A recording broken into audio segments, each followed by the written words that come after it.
Good evening, everyone. Greg Lucas here along with Ed Biles, looking forward to this battle between Dallas Carter, a team which is ranked #1 in the area, the Dallas-Fort Worth area, #4 in the state, against Duncanville, ranked 6th in the area, and also one of the strong teams in the state. Duncanville has one loss coming in. Carter is undefeated. This is almost a neighborhood battle, Ed, yet it's the first time they have ever played.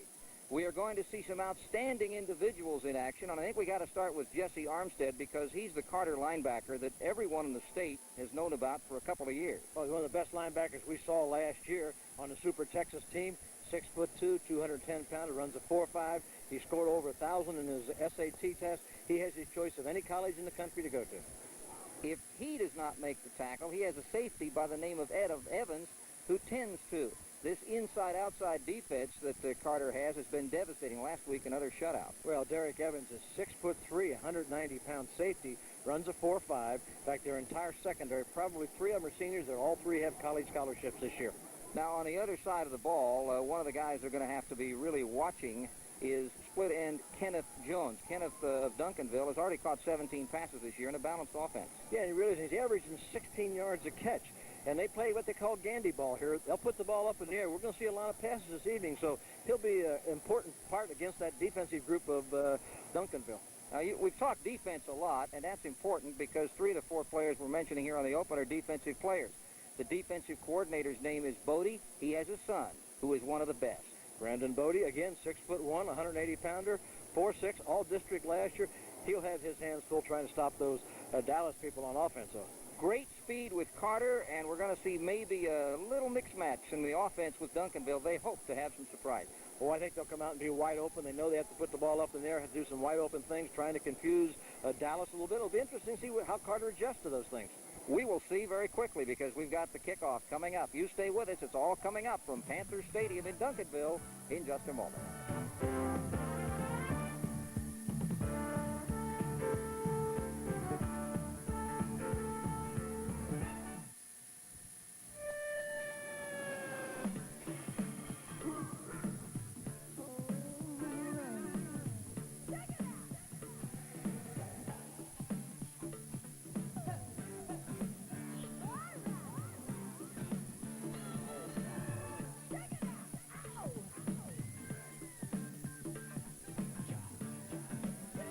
One place puts it all together like no place else. Come to the Stripes at Foot Locker. Stop. This is Gene Peterson asking you not to miss a word of this announcement. Kuppenheimer's Super Fall Twofer sale is on now. Every suit in Kuppenheimer's entire stock. Thousands and thousands, all twofer priced. Where else can you get wool blend suits starting at 2 for $199.90, dress slacks as low as 2 for $39.90, or Famous Maker dress shirts starting at 2 for $15. Extra tailors are on duty to meet the demand. Hurry into Kuppenheimer's Super Fall Twofer sale. Paul Jensen is a recovering alcoholic, but he found help. Calling it a day? Yeah, another day. Another great day. The Salvation Army. Greg Lucas back with Ed Biles. We've just had the coin flip. Duncanville won it, but they elected to take the option in the second half. And so they will be kicking off to start this football game. You know, Ed, this is something that is really, I have noticed, so prevalent this year, and maybe it's gradually come in more and more over the last couple of years.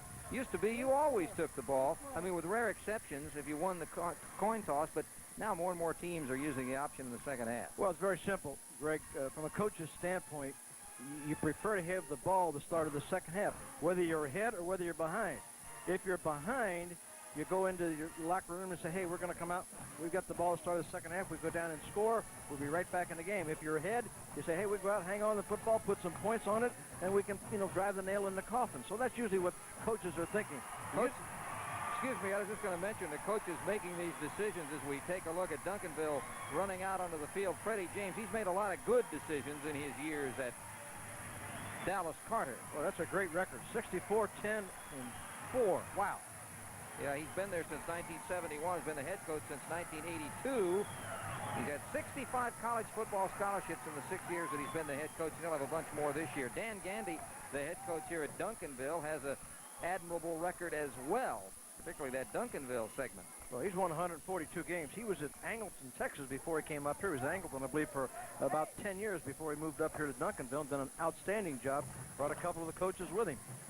Here are the officials for tonight's football game. The referee, the man in the white hat, is Charles Stevenson and his crew. That will be whistling this football game. And we hope not too many penalties will be whistled. Well, that we hope. We always hope that. As you can see, the crowd not yet sold out, but it is going to be because there's a whole line of cars out in the parking lot still streaming into the parking lot out in the street, the highway next to the stadium here, Panther Stadium, which you can see, taking a look at the press box, is an outstanding field. Artificial turf. It's got that natural grass color to it. You can see up close that it is artificial turf, and we're just about set to get underway. Duncanville's Steve Gibraltar will kick off. And back are Brian Mitchell and Gary Edwards.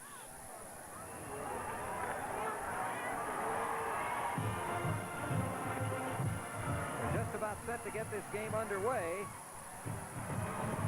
And the ball is kicked over to the side, and it is going to go, well, did it cross the line, or did it go out? It went In the end zone. Sure did. He just barely made it. So it'll come out to the 20-yard line. Excellent kick. No return. We'll take a look now at the offense that this Carter team has. And, of course, their strength has probably been their defense, but their offense has averaged 24 points a game, or at least the team has. Well, left tackle, they got Ivory Dillard, 6'4", 225-pound senior. Left guard, Joe Burt, 6'2", 225-pound senior. The center position, Darius Smith, 6'3", 250. Right guard, John Oliver, 220. And at the right tackle, 6'3", 265, Robert Williams. Robert Hall is the quarterback, the wishbone formation. And the give goes into the fullback, Allen, and it's a short gain, just a couple of yards, as he stacked up right up the center after a 2-yard gain. Well, Carter's receivers, the number 1, Marcus Grant, will be one wide receiver. Dedrick Clark will be the other wide receiver. 82, Gregory Hill is the tight end. Of course, Robert Hall was the quarterback. Harper, Edwards, and Allen will be in that backfield all evening long. Perry and Bowie teamed up on that tackle. It is a second down at about 8. And stopped behind the line of scrimmage was Harvey Harper. Harper, a 6', 185-pound tailback. Good penetration by the Duncanville defense. David Bernard, from his strong safety, helped lead the attack. Well, look at the pursuit now. He fakes the inside veer, makes the outside pitch, but look at the red jerseys. There's 2, 4, 5 of them right around the ball. David Bernard, of course, a 5'11", 180-pound senior. Nick Haggerty, we also saw, got in there, and it is a 3rd down and 9. Both teams are outstanding defensive football teams. 3rd down and 9 for the wishbone set. Looking to throw out on the flat. It is behind the intended receiver, incomplete. Intended for Dedrick Clark, and it'll be 4th down. Good defensive stand already in the first play, series of plays by Duncanville. And the decision to kick off pays off because they should get good field position after this punt. Well, Howard Jones will be in there as a punter. He's a 5'8", 160-pound junior for Dallas Carter. Lester and Bodie are back. Bodie, number 6 on the near side. Here you take a look at the punter, Jones. Lester is at speedster, tailback. Bodie plays on the defensive side. They're going to try to get it out after a tough situation, but a good kick. Bodie drops the ball, picked up by Lester at the 37. And he stops at about the 36. Boy, Greg, that was a great play by Harold Jones. It was a high snap. Looked like he wasn't going to be able to get it off, and he finally ran out to his right and did get the punt off, and it looked like they might be trapped for a huge loss. Great athletic ability Jones showed on that play. All right, you can tell from the field position now, the Duncanville Panthers start from their own 36. Carter, on their first possession, had to start from their own 20. So Duncanville has gained a possession edge, but let's see what they can do offensively. Ramsey has started at quarterback, number 12. I should say Rawlings, number 12. Quick pass, and is it a pass or a line? It goes out of bounds in any event. Well, they called it an incomplete pass. It was awful close, and they had better be alert if they're going to run those kind of plays, because that could very well be a lateral. In fact, the one official over there was taking a look. Coach James is kind of hollering himself on the sideline at the referee. He's trying to talk him into the fact that that was a lateral, not a forward pass. Evans was hanging in there, making it close, and it's 2nd down and 10. The ball on the 36-yard line. Shifting out of the I formation now with the lone actual running back as the quarterback.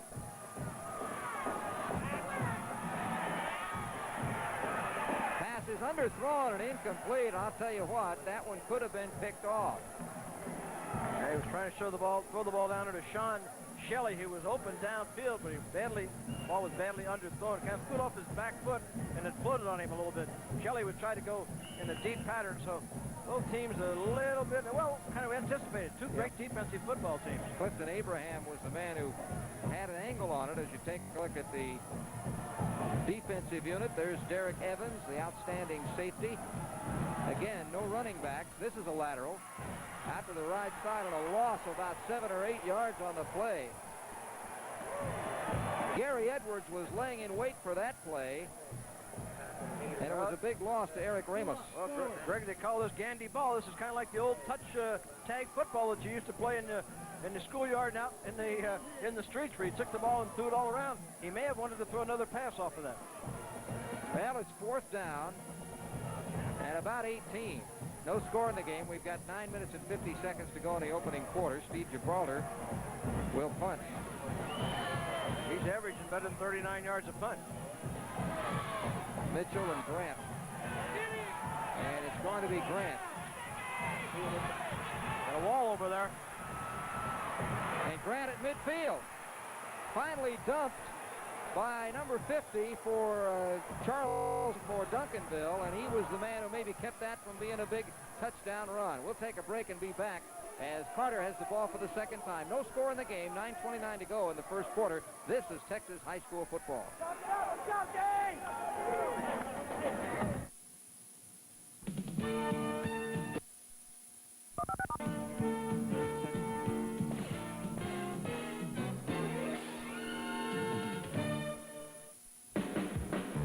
Sports Entertainment showcases America's best young fighters from Los Angeles to New York, from Detroit to right here in Texas.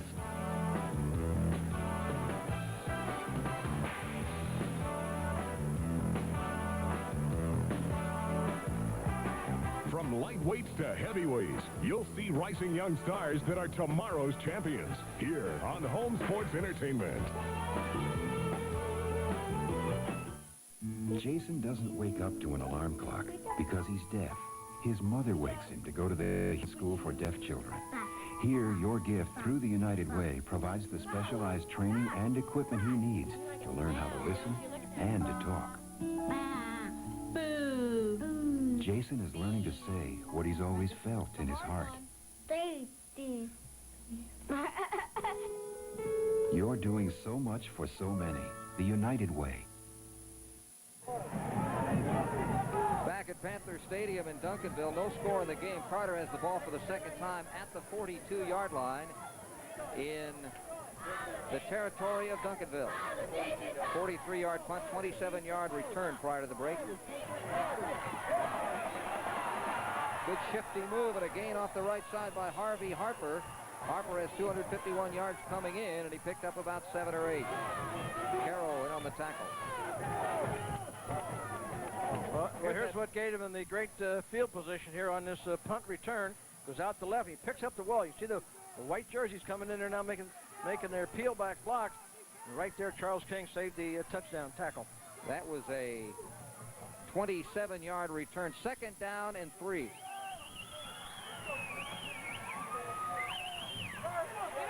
Again, the give is going to be, looks like, close enough for a 1st down. Harper. Nick Haggerty, the defensive end on the right side, came in to make the tackle. Haggerty, a junior, 173-pounder. A little counter there. They picked the ball to the fullback. They pulled the left guard, Joe Birch, who came across to try to do the kick out or knockout block on the defensive left end and run right up inside it. They've repeated that play 2 times in a row here now. Carter Cowboys have outscored the opposition 145-38 this year. They're 6-0. District 11 5A this year. Both schools, they are virtual neighbors but have not played until now. And they're in the same district. First down, 10 to go. Fake to Harper. And a sack. 43 is Nick Haggerty. 42 is Nick Haggerty, and Monty Joe, number 42, the defensive end, closed the gap quickly. Well, both ends are coming in from the outside. They're what they call their pinchers, where they come hard from the outside, trying to come down inside with no one open. They were playing man-to-man coverage downfield. Just a great job by the secondary. He had no one to go to, and of course, Monty and Haggerty did a good job of getting the sack and taking them out of that second and short situation. Now they've got faced with long yardage, second down and long. Second 18 and back at the 39, 8-yard loss on the play, so each team has a sack. Long loss, we should say. The loss earlier was not a sack. That was on that lateral pass against Duncanville. Now we got a flag, I think. Too much time. The 5-yard penalty against Carter. So that's going to make it a third, or rather a second down, and add 5 yards to it. At 23? Yeah. Ball now back at the 44-yard line. Defense has ruled early. 7 minutes and 25 seconds left. Cars still lined up outside the stadium, trying to get in. The fans in the cars, we should say. A lob pass to the end zone. Caught and down at about the 1-yard line. That was Marcus Grant, a 5'9", 170-pounder that had the long punt return. He's down to the 1, a 43-yard pass play. Well, and I'll tell you what, Hall threw that ball up there. Grant just simply outran Roderick Ashley, the defensive corner. It gets a little bit of pressure on him coming from the left side of the here. Now he sets up and he just wings it down there. He just simply outruns Ashley. You see him right there. Looks over his shoulder. Very difficult pass to catch. Looking right over his shoulder. Good concentration by Marcus Grant. So with 6:56 to go and ticking here in the first quarter, Dallas Carter has the first scoring opportunity of the football game. First and goal from the Duncanville 1. Touchdown. That'd be a penalty. I don't know that they were, well, let's wait and see. Well, Gary Edwards carried it in, but the flag might mean motion. Let's check it. Lined up offside, Duncanville, apparently. Touchdown will be good. Touchdown does count, so it's a touchdown for Gary Edwards. That is his 7th touchdown of the year, and the extra point is coming up.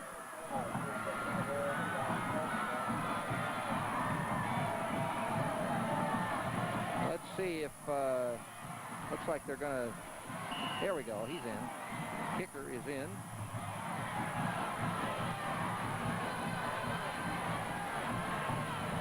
It is up.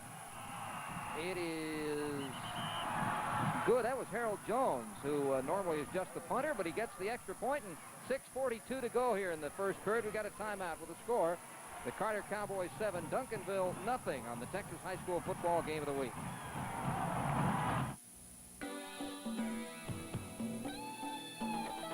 To unlock your body's potential, we proudly offer Soloflex. 24 old-fashioned iron pumping exercises, each correct in form and balance, all on a simple machine that fits in the corner of your home. For a free brochure, call anytime.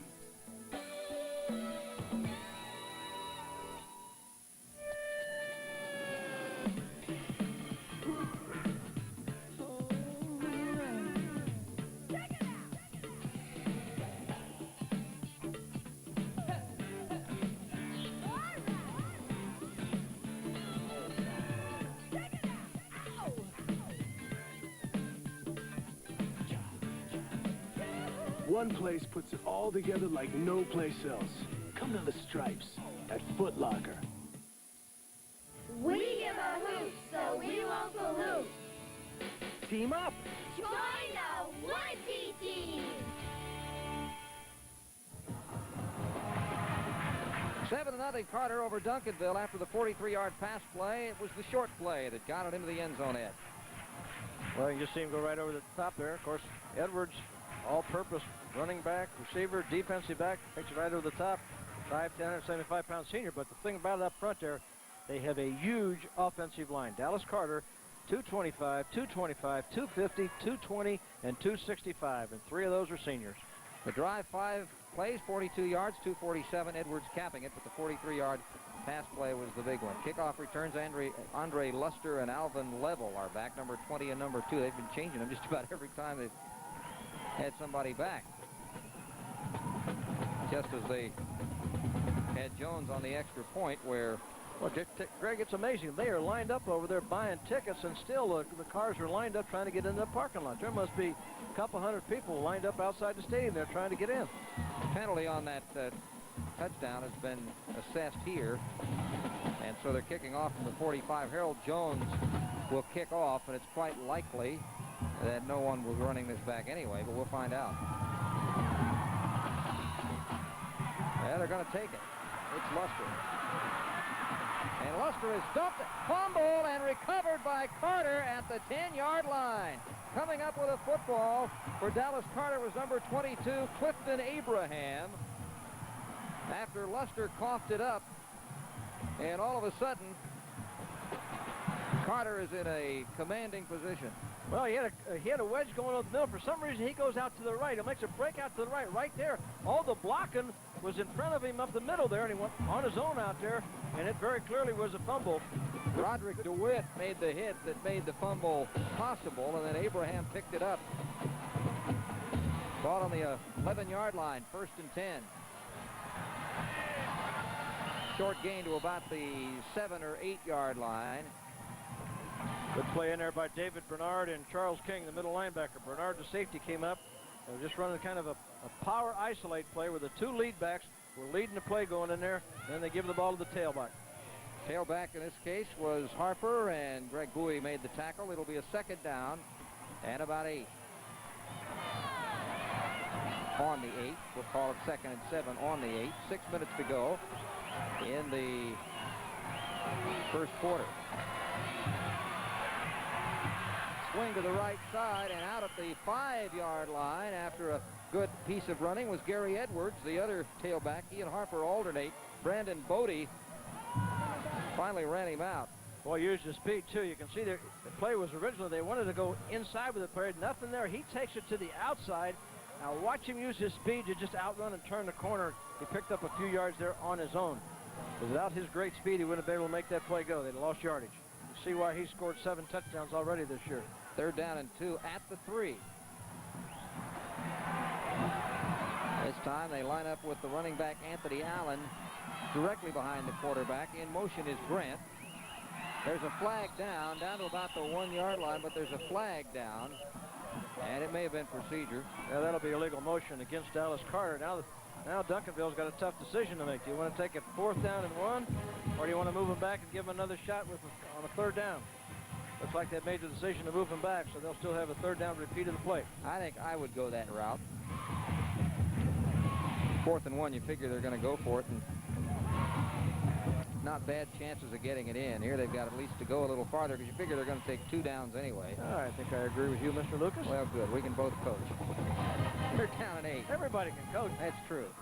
Especially people watching them from the stands or on television, right? Right. 3rd down and 8.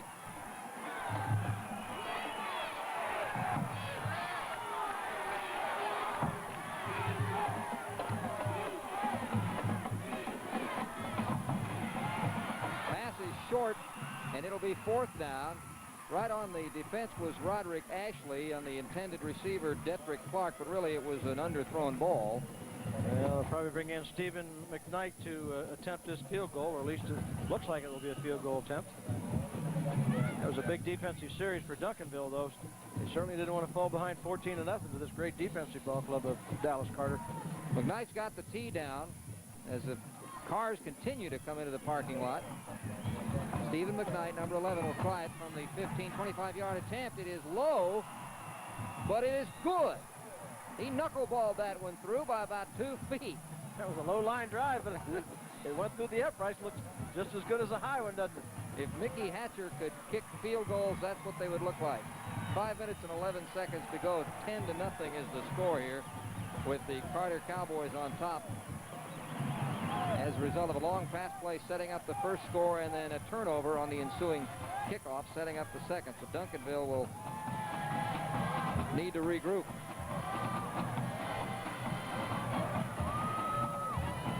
We want to thank the leadership from Mr. Gus Alexander, and thanks to his leadership, Duncanville High School has developed a great foreign travel program benefiting over 2,400 students. Don't forget the Texas High School football game of the week, the Battle of Beaumont, Westbrook versus Central, Sunday, October 30th at 6 p.m. That's the next Texas High School football game of the week.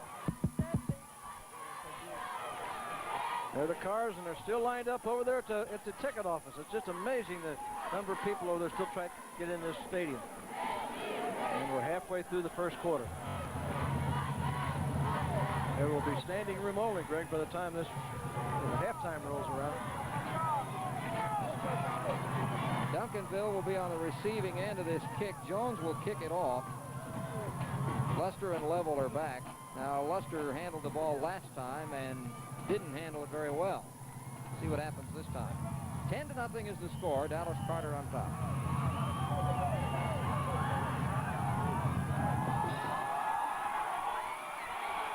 Luster 1 yard deep.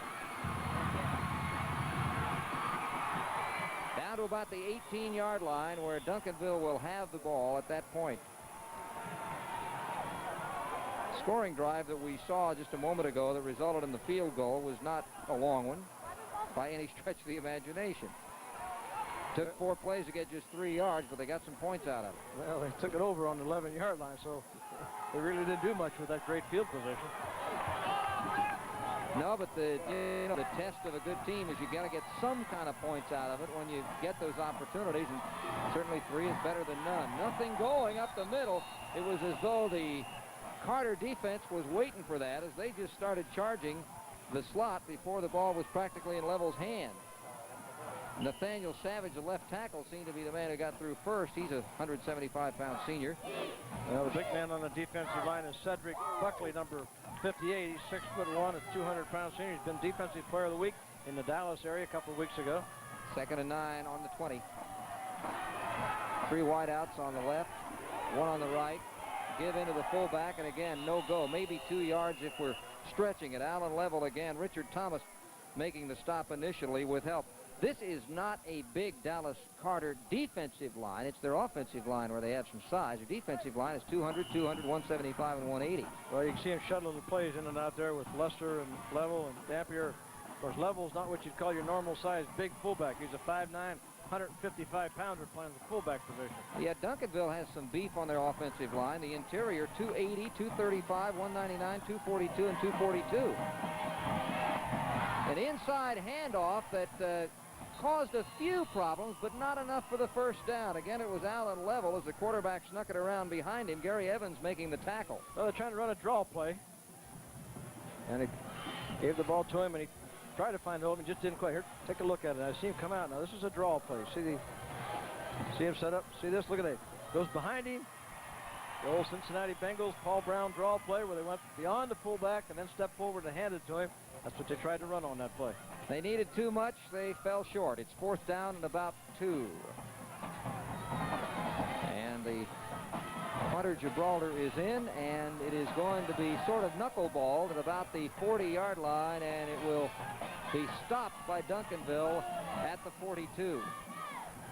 So that's where Dallas Carter will get the football. The 31-yard punt. No return. Now, you're talking about a great defensive football team. You're talking about Dallas Carter now. They haven't given up 38 points this entire season. They have not been scored on in the district this year, and that's their goal, to go through the district without having a point scored on them. Now, that's really setting lofty goals for yourself. Yes, it certainly is. Robert Hall, the quarterback, 6'1", 175-pound senior.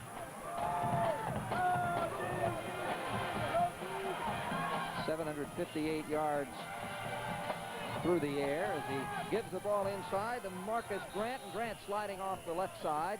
Gets up to about the 45. Danny Hardiman, the defensive left guard, drops off and plays sort of a linebacker-ish type guard. He made the tackle. Well, they tried to run a little bit of a short counter back to that side, trying to use Marcus Grant with his speed and get him up through there. They use him as a running back, and they also use him as a wide receiver. Second down and 8. Wide out to the top of the screen is Detrick Clark. Split backfield. Give to the second man, and he was dropped by defensive end Nick Haggerty. Haggerty bear hugged the ball carrier just as he got to the line of scrimmage. Haggerty has shown some moments along with his opposite end, Monty Joe. Well, Haggerty comes in from the right of the screen on the outside. Now he and Jones, Monty and Haggerty basically just keep charging very hard from the outside, trying to force everything inside. And, of course, if it's a play-action pass, they like to get on the quarterback. Monty went up and hit the quarterback after he made his fake that time. You'll see them all night coming from those outside end positions. That was the 5th carry already for Harper. He has just 14 yards. Quarterback keeps. Hall rolls left. It is caught at the 41-yard line, a first down, and a fine catch by Detrick Clark, who had 11 receptions coming into the game. That was a 12-yard gain, enough for the first down. Well, this was an excellent play by Robert Hall. He's contained here now. He has to go to the outside.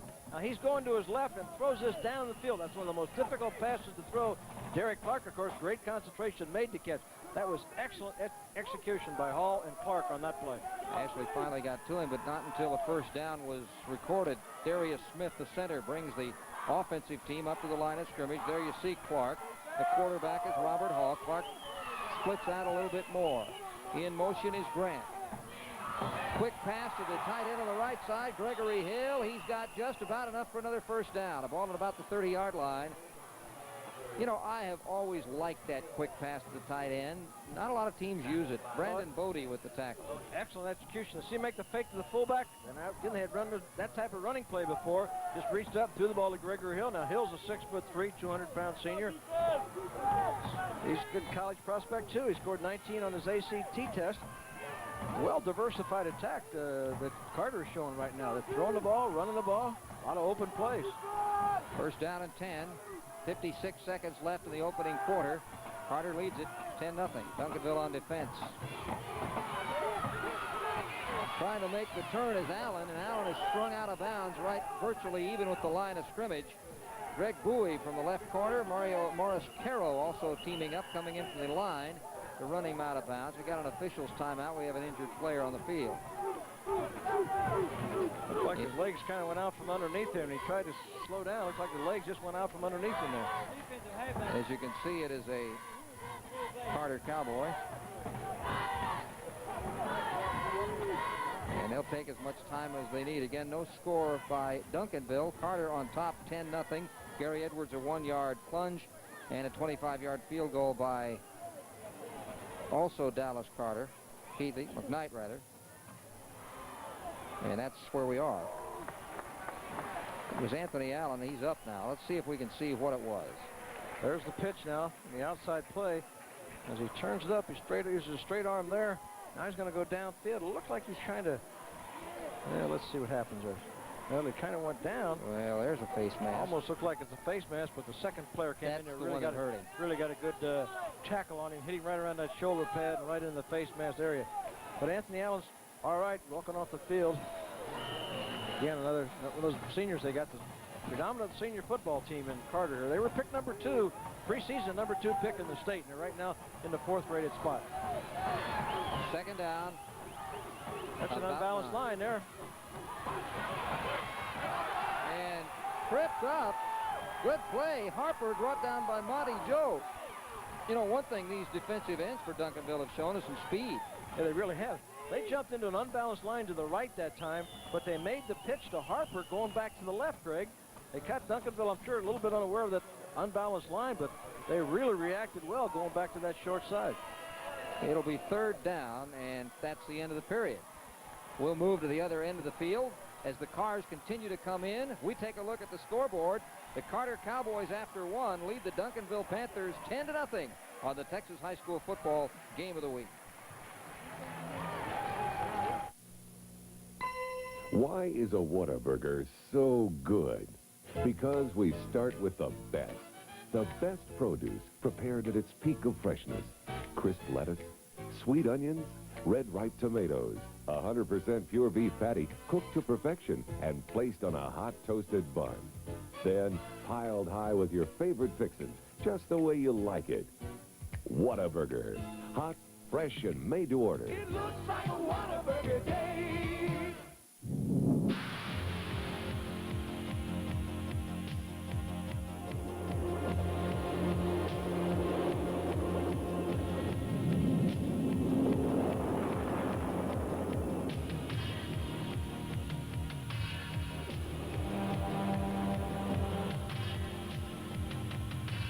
You begin with raw steel. Shape it with fire, muscle, and sweat.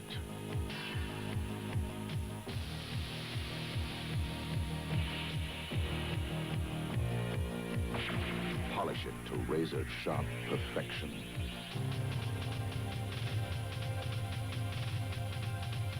What you end up with is a Marine.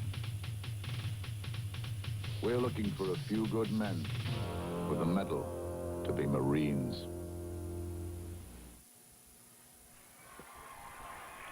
Greg Lucas back along with Ed Biles. 10-0 the scores. We get set for the second quarter of play.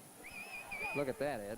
Well, it's been an impressive Dallas Carter football team. The entire first quarter was just obviously their ball game. The long pass, they cover the kickoff, the punt return. They've done everything that you want to see a team do. They ran the ball. They put the ball up in the air. They've had good special teams on a punt return. Look like they should be rated as number 1, 2, or 3 in the state.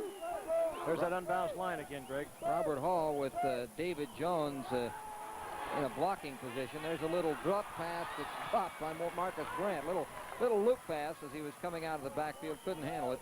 Charles King was there putting a little pressure on, but it'll be 4th down. Well, they lined up with the unbalanced line to the left, and they had the backs to the right.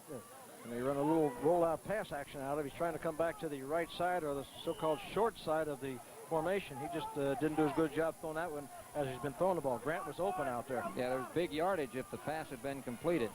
They've got Duncanville a little bit off balance with all the different things that they've been doing so far in this ball game.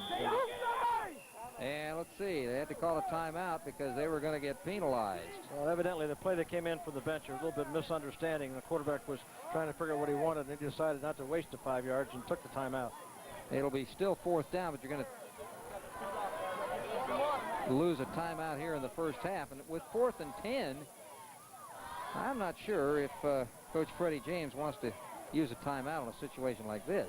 I don't think at the 30-yard line, they got a real low percentage of getting the holding on to the football on this situation. Well, 30-yard line, the way his defense has been playing, but I guess I'm amazed that I just can't get over, Greg. We're in the second quarter, and the parking lot is still packed. They're lined up trying to buy tickets. Evidently, people must have thought this was an 8 o'clock game, the way they're lined up on the streets out there trying to fight to get in the stadium. They just didn't take into account that you got to come early when it's going to be a sellout. That's what it's going to be.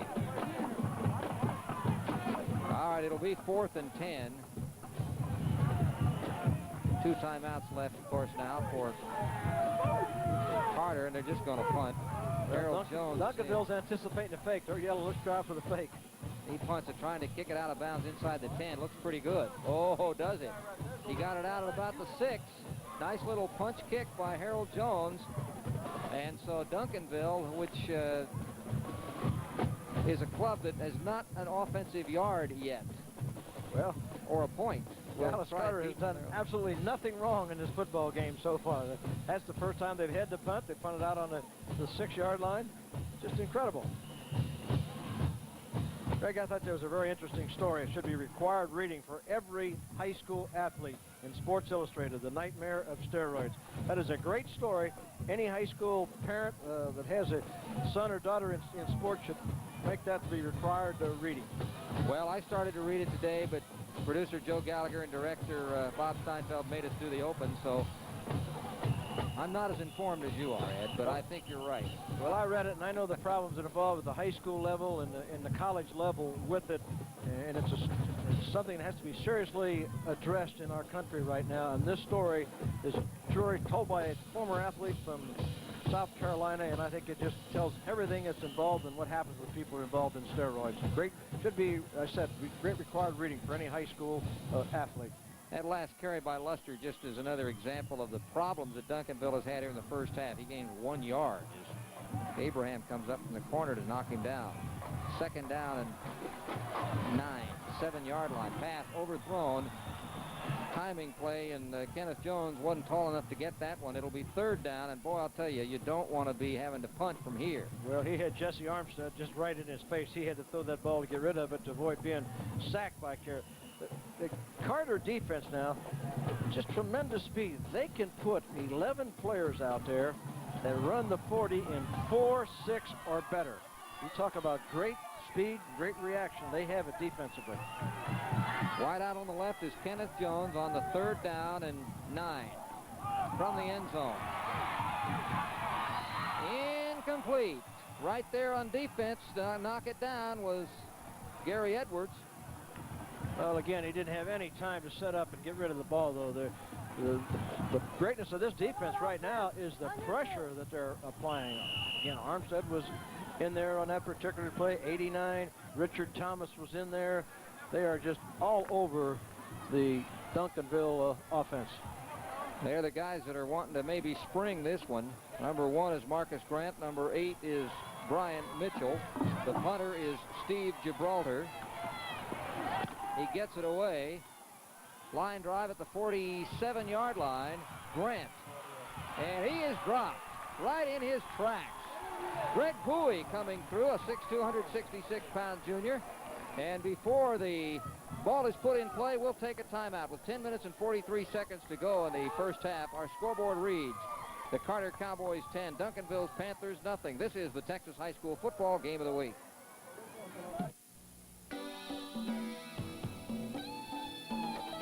To unlock your body's potential, we proudly offer Soloflex.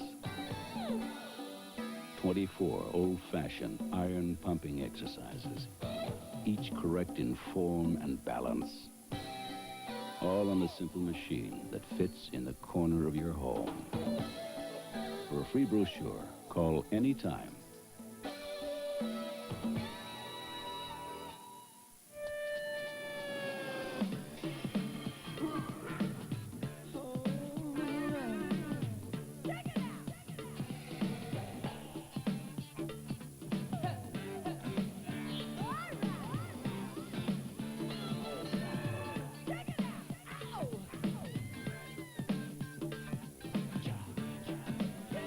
One place puts it all together like no place else.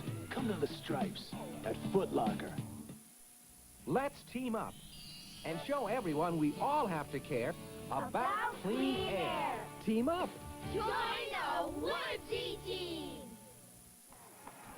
It'll be 1st down for Carter in Duncanville territory. The give off to Marcus Grant, and Grant angles to the near 40-yard line, where Charles King, the linebacker, makes the stop. There's some of the many fans we have. Reminder that this telecast is authorized under rights granted to Home Sports Entertainment and is not intended for the commercial use of our viewing audience. Any rebroadcast or other use of this telecast without express written consent of Home Sports Entertainment is prohibited. There are some happy fans. They are happy because they're already here. They're not out in the parking lot trying to get here. 2nd down and 5. Swing out to the right side. That's David Jones. And Jones is brought down short of the 1st down by Danny Hardiman. And it'll be a 3rd down and maybe 1 when we unfile. Now that's just a little swing screen pass out there. They tried to get out to the right side. They have really shown us a lot of offense. Counters, screens, deep passes, running ability. It's a fine-looking football team in this first quarter and the early part of the second quarter we've watched so far, Greg. A lot of balance. They've had 6 different running backs. 3rd down, and they'll mark it at a 2-yard need at the 42. And let's see, it's going to be, looks like a little bit short again. Harvey Harper on the carry, and Jared Moore was the first to hit him, to stack him up, and it looks like it may be about a yard short. Just a straight dive play, came down the left and handed the ball off. You know, Duncanville's defense has been fine, Ed. It's just that Dallas's defense has been superlative. Well, Duncanville hasn't been able to move the ball offensively. They haven't gained a yard yet in this football game, and we're in the second quarter.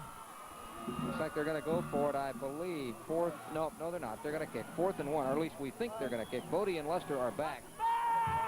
And again, watch the fake, watch the pass. And we have a flag. What do we have? Delay of the game.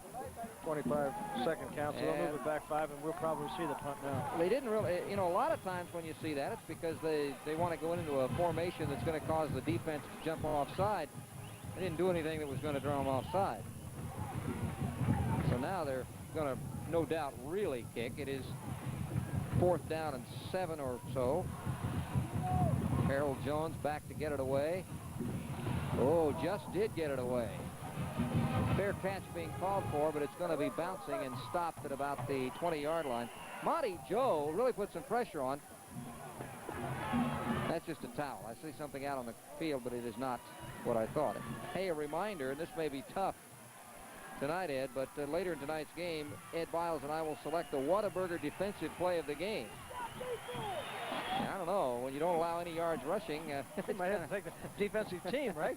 Just replay the whole game again. They continue to play the way they've been playing defensively so far.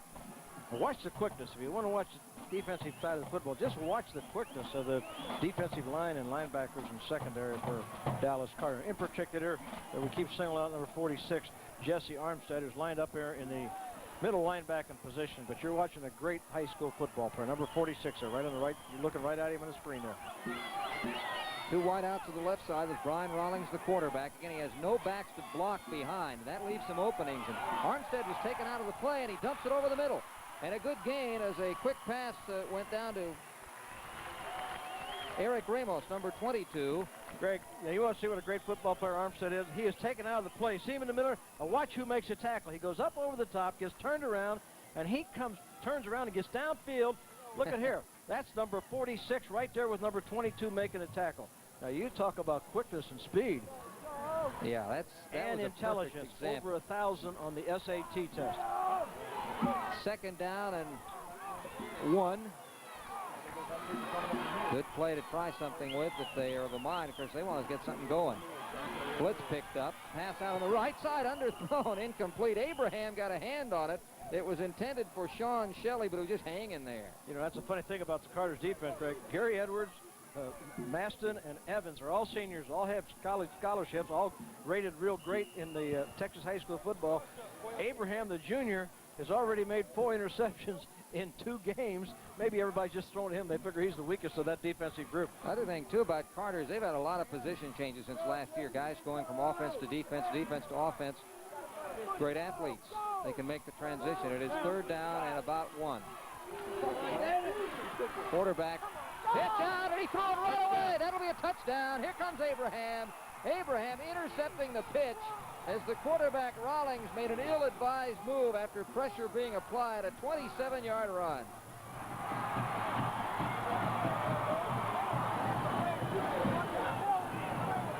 Well, Abraham almost intercepted the previous pass, and he does pick off the pitch.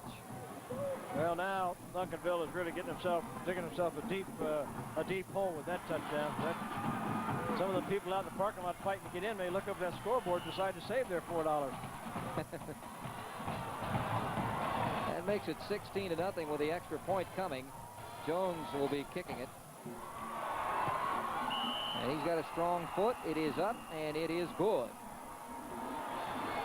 And so with our scoreboard clock stopped at 7 minutes and 40 seconds in the first half, timeout on the field and the score.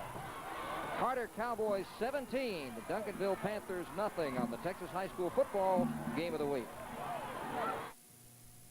Register at any of Specs 21 Houston stores to win a Specs Deli Tray and HSE Sports Bag in the Great Specs Sweepstakes. Winners announced weekly on HSE. I was fortunate to be one of the first men to walk on the moon.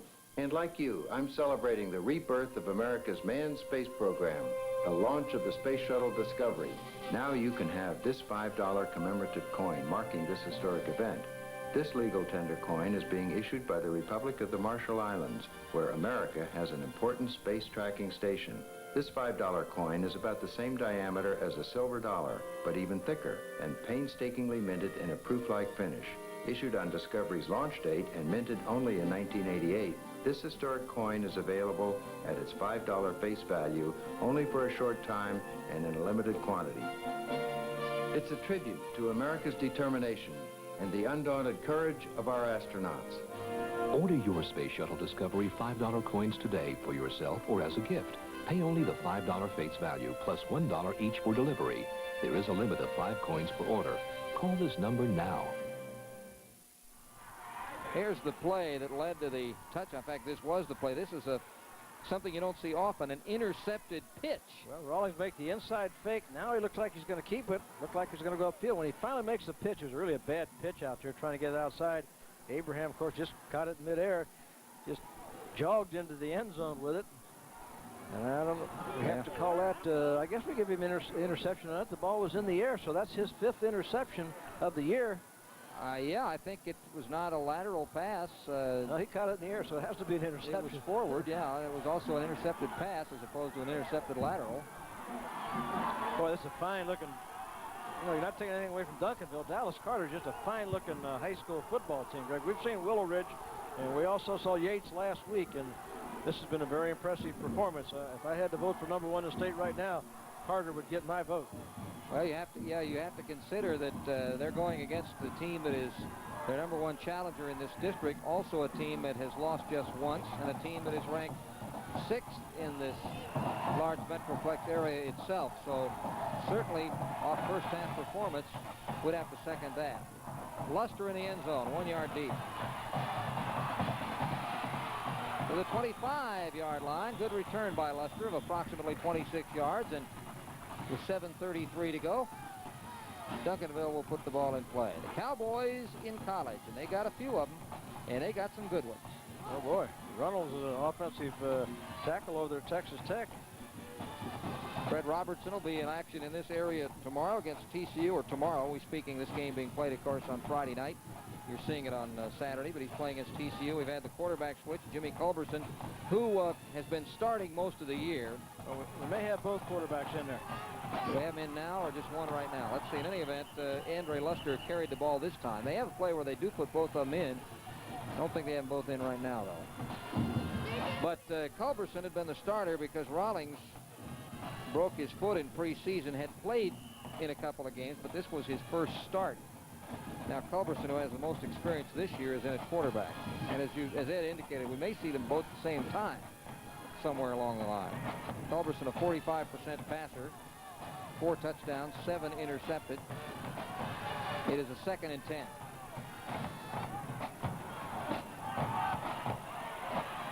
He floats that one, and that'll be incomplete. That was overthrown. Kenneth Jones had no chance on that, and if that wasn't bad enough, he got knocked down by Gary Edwards. Well, the thing about it, he just didn't have any time to throw the ball. When you get the kind of pressure that Dallas Carter, and they're bringing linebackers inside, which frees up there, they're paying an awful lot of attention to Armstead inside there and putting 2 people on him. Then that frees up those outside people. Richard Thomas has come from the outside there, just almost alone. 6:46 to go in the first half, 17-0 in favor of the white-clad Dallas Carter Cowboys against the Duncanville Panthers. Again, Culberson to throw, and there was contact there. Is a flag going to be thrown? Nope. Oh boy, that looked like there might have been a little contact before the ball got there, but no flag, and so it's simply an incomplete pass. Defensive star goes to Clifton Abraham because they didn't call anything. Well, when you're struggling, you like to have all those things happy, but I don't know that was really that bad a pass interference situation. Of course, when you're behind 17-0, you're looking for something to give yourself a break or give your team a break. 4th down. And so we'll have to have the punt. Marcus Grant and Brian Mitchell are going to drop back. Grant #1 in the center of the screen. Steve Gibraltar will punt.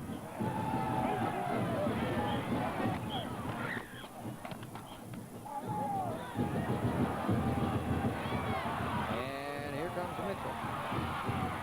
And there's a flag thrown as he's brought down to the 42-yard line. Looks like there's going to be a clip out there. Probably lose some more yardage on the return. Our officials are talking it over, and here we go. We're moving it back. As Charles Stevenson, the referee, just an old-fashioned hold. We'll move it back a few yards, where with 6 minutes and 30 seconds to go in the first half, Freddie James and his Dallas Carter Cowboys are leading 17-0. They'll have the ball, first down on their own 27, nearly the 28.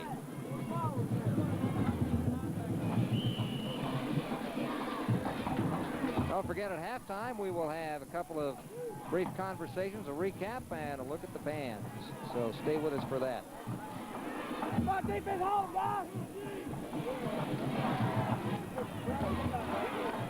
Not much going there for Harvey Harper as he tried the left side. He got up to near the 30-yard line. Brandon Bodie, David Bernard, the safeties, coming in to pinch that off. Yeah, they're not having that great deal of success running that ball when they run it inside, but when they open it up and do some things offensively, they have given Duncanville some problems. But most of all, their defense has given Duncanville some problems. Here comes our halftime entertainment in part. Dallas Carter. We'll be chatting with the principal of Dallas Carter, among other halftime activities. Well, again, not really anywhere to go for Harvey Harper. He's having tough running. Billy Hayes coming in on the tackle. Of course, we've noticed a lot of tackles by the safeties and the cornerbacks, and that, of course, is because right now they're not respecting the fact that maybe they're going to throw on them. They're coming up quick. Well, the other thing they do, they play a lot of man-for-man defense, which is unusual for a high school football team. And the minute they see their back running the ball, they can just come after him, or if they see him blocking, they can release him. So they're getting good fill from their secondary on those running plays. 3rd and 7. Well, there's the pass, and that's a completed pass for the first down. Marcus Grant, the flanker, making the catch, we should say. Grant came into the game with 17 receptions for 347 yards, leading receiver on the Carter team. Gets the first down, moving it up to the 40-yard line, 9-yard gain. And that's what happens. You make a couple running plays, and you fake that running play and come with a play-action pass. And come on, D, let's go. So there's a completion. There's the tail of the numbers. Grant now with 2 catches for 52 yards. Of course, one of them 43-yard bomb, and there's some tough running again. Maybe 3 yards for Harvey Harper off the right side, but there's a flag down. Well, that's going to be holding against Dallas Carter. Haggerty made the stop. Near the end of tonight's game, Ed Miles and I will select the Foot Locker star of the game. And, well, that one also is difficult when you've got such a balanced performance that we've seen so far. But we've got 5:05 to go in the first half and a whole second half to help decide. Well, whenever you get a defensive touchdown, that certainly gives the guy a leg up on that. Abraham. It sure does, especially when you're the key has been the defense, and Abraham actually has sparkled. He's been on the ball on several pass plays in his area. He's made a lot of tackles, and he is, of course, holding a 27-yard return. First down. Nowhere to go. Sack. I don't know, Ed. What do you think? Mix-up or just there was a play-action pass. They had Grant going downfield deep, and they also had Detrick Clark coming across field here. He wanted to come back to his left. He's going to fake going there. Now, he really wants to come back out to the left here and throw it, but now he doesn't have any time to throw it because they were, again, the man-to-man coverage. Grant and Clark were covered downfield. Haggerty got in there first, and it is going to be a second down. And, what do we got here? A lot. Second down, about 28. Yeah, about that. Yeah, 22 to 50. Yeah, 28. They aren't going to get it here, but they got some good workmanlike yardage out of David Jones, who has played quite a bit at fullback. Jones has a little bit of that rollout sprint draw action that you see the high school and college team use. Trying to pick up a little bit of yardage. And they should have difficulty throwing long passes off play action because Duncanville brings both those outside defensive ends. Monty and Haggerty are coming all the time from the outside, so they should have trouble throwing deep. Yeah, there's the play action. Now he's going to tries to roll back to his left. And of course, you can see both 42 and 43 coming from the outside, keeping pinched in that pocket. 8:25 to go in the half. 21 yards needed, flag going, and possibly the same problem as we've had several times. Delay of the game. That's about, what, 3? That's about 3 of them on Dallas Carter. You know, the funny part of it, it doesn't seem like they're taking that much time back there in the huddle. They have 103 yards offensively to 10 for Duncanville, and Carter leads at 17-0. Now they move back 5, making it 26 yards to go on 3rd down. Ball on their own 25. Another flag. Pass is caught up near the 40-yard line. Good catch by Detrick Clark, but there was a flag thrown back. Got to be motion against Carter there. That's it. Person was going in motion across the backfield, started up towards the line of scrimmage before the ball was snapped, so it'll be... yeah, this will be probably one that will be declined simply because it's 4th down and about 11. And it is. Well, that's a tough call. I don't know. It just adds 11 yards to that punt situation. That's true. They did decline it, though. It's actually closer to 4th and 12. They know they're going to get the ball, but... and they need the ball. There's less than 3 minutes to go in the half, so they're fighting the clock a little bit, and they need the ball, and they need to try to get some points on the board before they have to give themselves... They need something positive to have happen to their football team right now. Duncan. Well, they could use a big return. Harold Jones, and this they could use. They got to get to Jones quick, and he gets it away again. Bodie watches Luster take it, and Luster, looking for a hole, finds a little one and gets up to the 41-yard line. Harold Jones pulled out another fine play. There's a flag down on the tackle, however. Boy, Greg, that's the second great play that Harold Jones has made from punt formation. Now, that could have been the big lift that Duncanville could have used and needed. And instead, with his athletic ability, this penalty, I believe, is going to be against Duncanville, so it's going to wind up being a good punt. Well, wow. He was simply trapped back there and used his athletic ability to escape to get that punt off him. You know, thanks to leadership from Mr. Gus Alexander, Duncanville High School has developed a great foreign travel program benefiting over 2,400 students. In 1970, Louise and Gus Alexander met some American teenagers while they were traveling in Europe. Talking to these teens inspired the Alexanders to create a travel program unique to Duncanville. A year of work culminated with approvals from the local school board right through the State Board of Education, and a travel program that enables students studying a foreign language at Duncanville to travel to that country and get first-hand practice. Since the first group of 187 Duncanville students traveled in 1971, a total of 2,400 students have visited 23 countries throughout the world. Experiencing culture, visiting historical sites, and practicing the language are all goals of the program.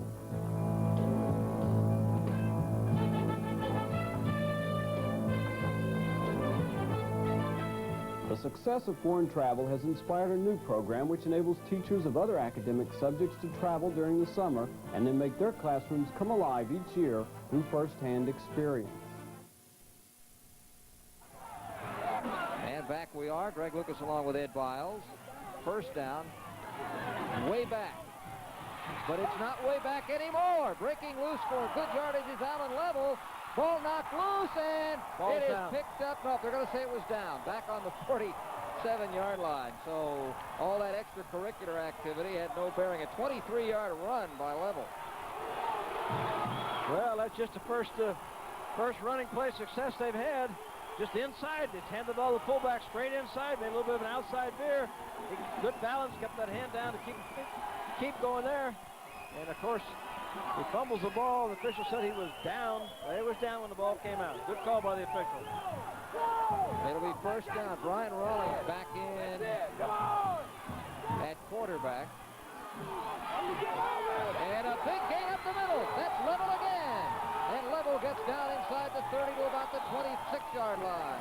Just the same exact play, except there's a flag on the play. They come back and may be holding against Duncanville.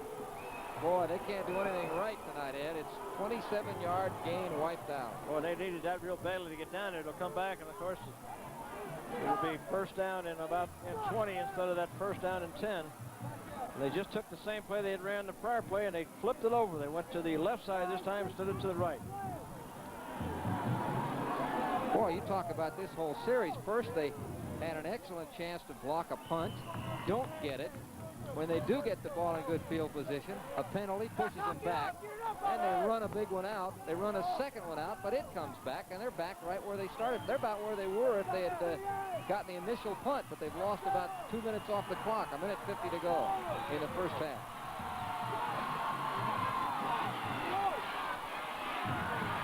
And not much go for Andre Luster, the tailback.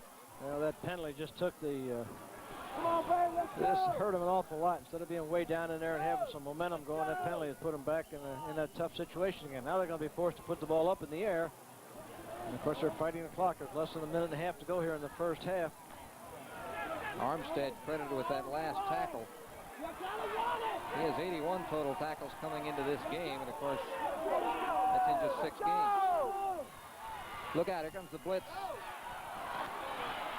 They beat the blitz, but it doesn't help much. They don't gain much yardage as it goes up about 2 yards to the 45-yard line. Boy, I'll tell you what, Derek Evans was coming in with a safety blitz. He didn't quite time it, had to stop at the line of scrimmage. He almost had a full head of steam up going into there, though. And, of course, that's one of the reasons that those couple running plays did break. They've been doing an awful lot of that safety blitzing with Derek Evans, and, of course, sometimes they bring Masson. Masson was a defensive end last year that they moved back into the secondary. Third down at 12 with 37 seconds left in the half. Rawlings, short drop, going for the corner. He's got a man. It is complete to Jones.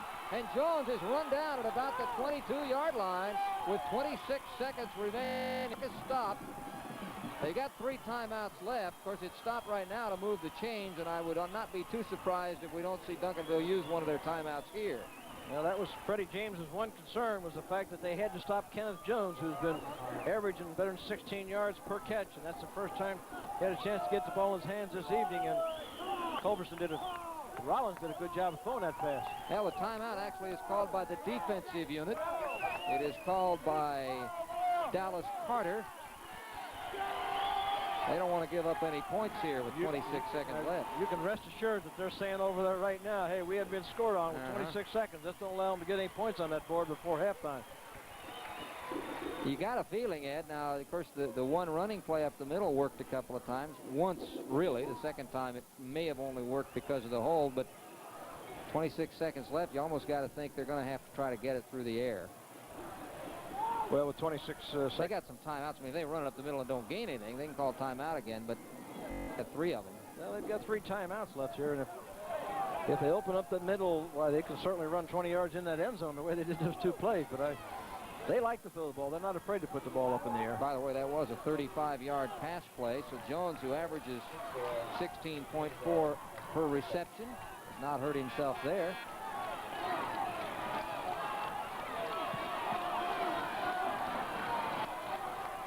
Yeah, the goal of the Carter Cowboys is to not be scored upon in District 11-5A. They have not been scored on yet.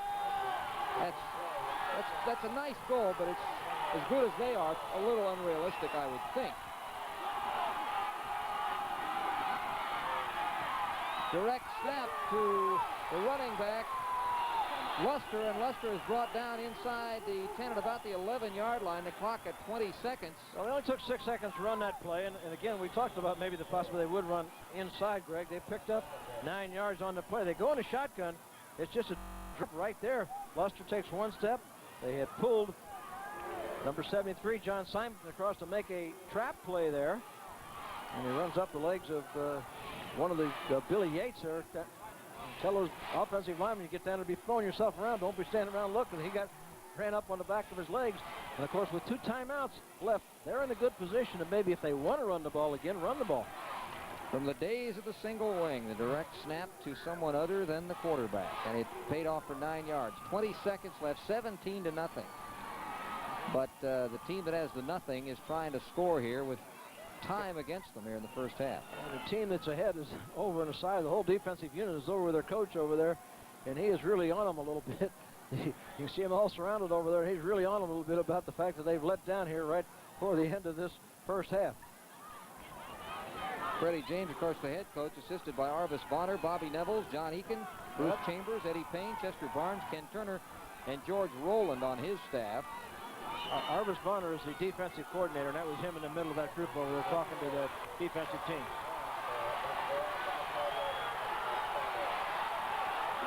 Second and 1. Lob pass, corner, touchdown, and the dream has been shattered. Kenneth Jones with the catch. Clifton Abraham was beaten in the corner as Jones catches his 4th touchdown pass of the season. And with 14 seconds left and the extra point coming, Duncanville's back in the football game. Well, they really needed something like that positive have happen for them, and what a better time than to have it happen to them right before the end of the first half to give themselves some life and to go to the locker room and have something positive to talk about. 11-yard pass play. Paul Wilson to try the kick, penetration, but the kick is up. It is good. There's a flag down. Let's see. Well, it'll be a roughing. It'll be applied on the kickoff. They'll take the extra point, of course. It is roughing. They're getting the word from the coach. Of course, with the 2-point option, you can decide to go ahead and run it in. That's why they're making sure the coach wants them to take the point. The old rule is never take points off the scoreboard. Coaches that have done that have regretted it quite often, so they're keeping the point. Very good execution on his touchdown play, though. Kenneth Jones went in like he was going to the goalpost, and then he broke right back out to the corner. Good delivery by Rawlings, and you can see he's open by about 3 or 4 steps there. Just looks it in all the way and stays in the end zone. He made him break like he was going to the goalpost, then he broke right back to the outside. Rawlings laid it up when he broke back to the outside. Good timing on the pass. So Duncanville is on the scoreboard. Carter scored their 17 points in the first quarter. I take that back. They scored 10 of their points in the first quarter. Each team has now scored 7 here in the second. Next week, the Battle of Beaumont. Westbrook versus Central. Sunday, October 30th. You'll see the replay. Texas high school football. Dave Barnett and Ed Biles will be on hand for that one. Over in Lamar Stadium, over in Beaumont. These schools, of course, both in the Dallas Independent School District. They have not been in the same football district, however, until this year, Duncanville and Dallas Carter. But yet they are very closely located. Good shot of Kenneth Jones on the sideline there. Again, he's a 6'1", 183-pound senior, 4-5er. We'll hear about him in the college ranks. Gibraltar's kickoff, and oh no, not going to run it out. Carter, the kickoff return man, elected just to let it sit. We've got 11 seconds left to go here in the first half.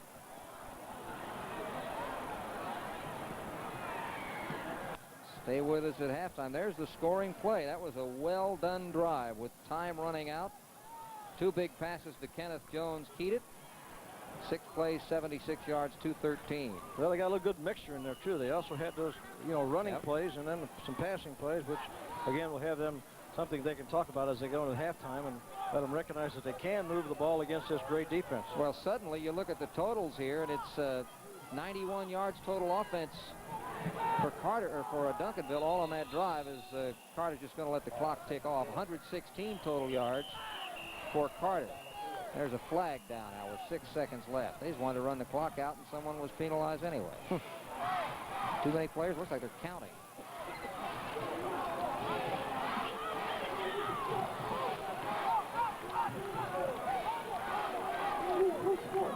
Delay of the game against Duncanville.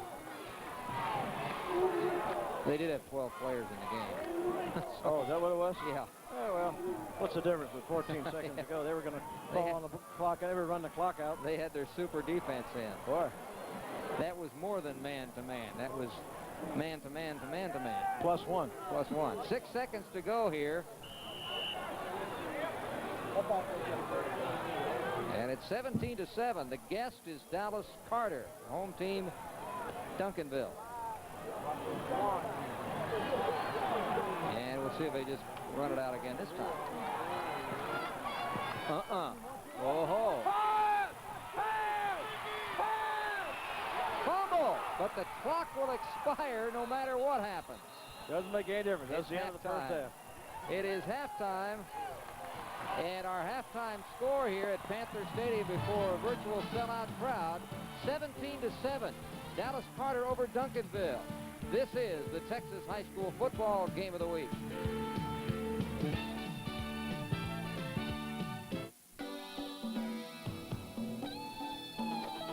To unlock your body's potential, we proudly offer Soloflex. 24 old-fashioned iron pumping exercises, each correct in form and balance. All on a simple machine that fits in the corner of your home. For a free brochure, call anytime.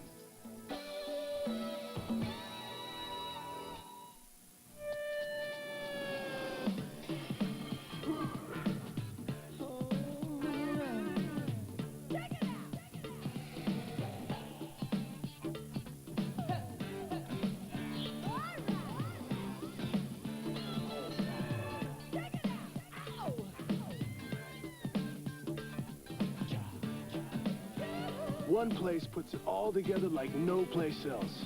Come to the Stripes at Foot Locker. It's halftime here at Panther Stadium. 17-7 is the score in favor of Dallas Carter. Greg Lucas back along with Ed Biles. And Ed, certainly the fact that Dallas Carter is on top is no surprise, but they have to be a little discouraged giving up a touchdown late in that first half. Well, I think it gives their coaches something to talk about at halftime, since that's the first one they've given up in district play. They didn't want to give any up. They thought their goal was not allow anyone to score all year on them. But it was an interesting first half.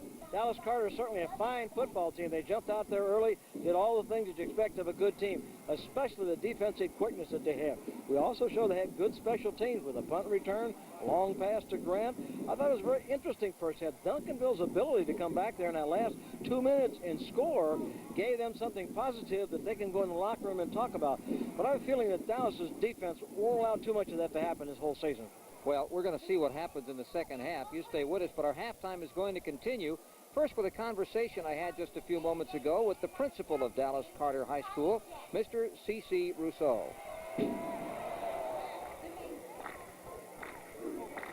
One of our halftime guests is C.C. Russo, who is the principal of Dallas Carter High School. And, of course, I know, Mr. Russo, you're very happy about the football success your school has had this year. But as principal, you've got a lot more on your mind, certainly. Let's talk a little bit about Dallas Carter High School, some of the strengths and some of the areas that you are most proud of. Out of the 1,600 students, we are very proud of many of the programs we have. Last year, in the year of 86, 87, $9 million worth of scholarship for DISD, Carter received $1,800,000 of that. Last year, 87, 88, we received over $2 million worth of scholarships. So this one area we are extremely proud of. Another area that we are proud of is that we have embarking upon a pilot program authorized by the board to ensure the success academically as well as football of our students, and we are well on our way into making new heights and new gains in that area.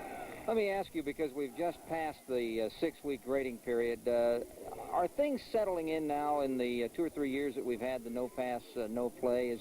Is the rate of passing a lot better than it was when it first started? I'm sure it is. We had this year, we only lost 4 on the 9th grade. Unfortunately, we had some problems with our junior varsity. We lost 10 and none on the varsity.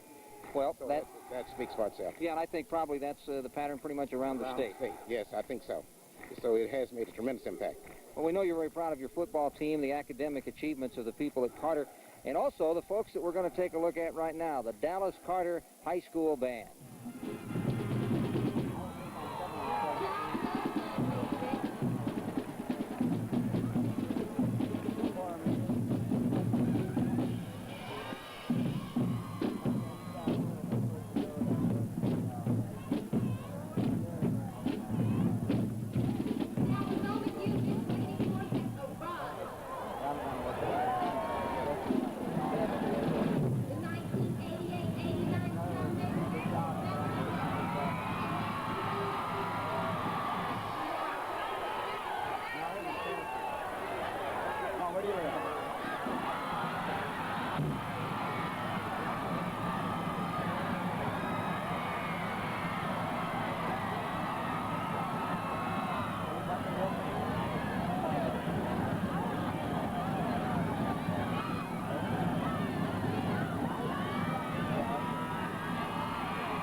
We'll have more at halftime here from Panther Stadium in Duncanville after we take this time out. Our halftime score 17-7 in favor of Dallas Carter over Duncanville on the Texas High School Football Game of the Week.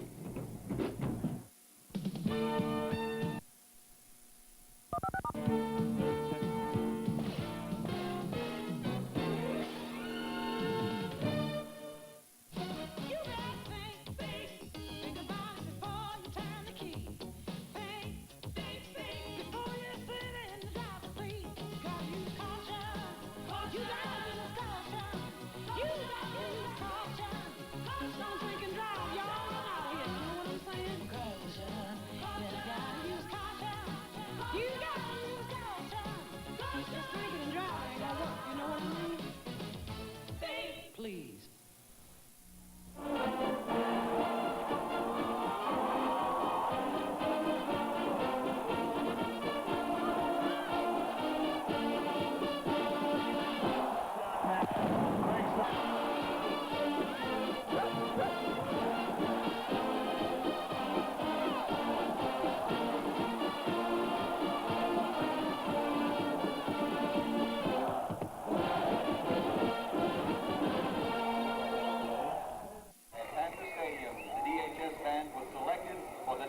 We're here with John Clark, who's the division manager of Southwest Bell Telephone Company. He's also president of the Duncanville Boosters Club. John, you have an outstanding band program here. Yes, we feel we really have one. They've been real honored this year to be one of 11 bands to be selected to play in the Rose Bowl parade, and the kids are really looking forward to it. Well, they finished very high in the states in the past few years also, haven't they? Yes, they have, and right now they're contending in the state championships in a couple of weeks in Austin. Well, how about the role of your Boosters Club with all the overall program? Well, we work real hard to try and bring the whole school together. It's one program out here, and we're proud of the band and we're proud of the football team. And Southwest Bell, of course, contributes an awful lot to this program. Well, we believe in public education, and we feel that extracurricular activities like this help prevent dropouts in the schools, and that's going to turn the state around economically. John, let's take a chance. Let's listen to this fine band here for a while. We're sure looking forward to it. Thank you, Ed. We're gonna hope the team can get them second half. We need to do something. We need to do something.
everyone. Greg Lucas here along with Ed Biles, looking forward to this battle between Dallas Carter, a team which is ranked number 1 in the area, the Dallas-Fort Worth area, number 4 in the state, against Duncanville, ranked 6th in the area, and also one of the strong teams in the state. Duncanville has 1 loss coming in. Carter is undefeated. This is almost a neighborhood battle, Ed, yet it's the first time they have ever played.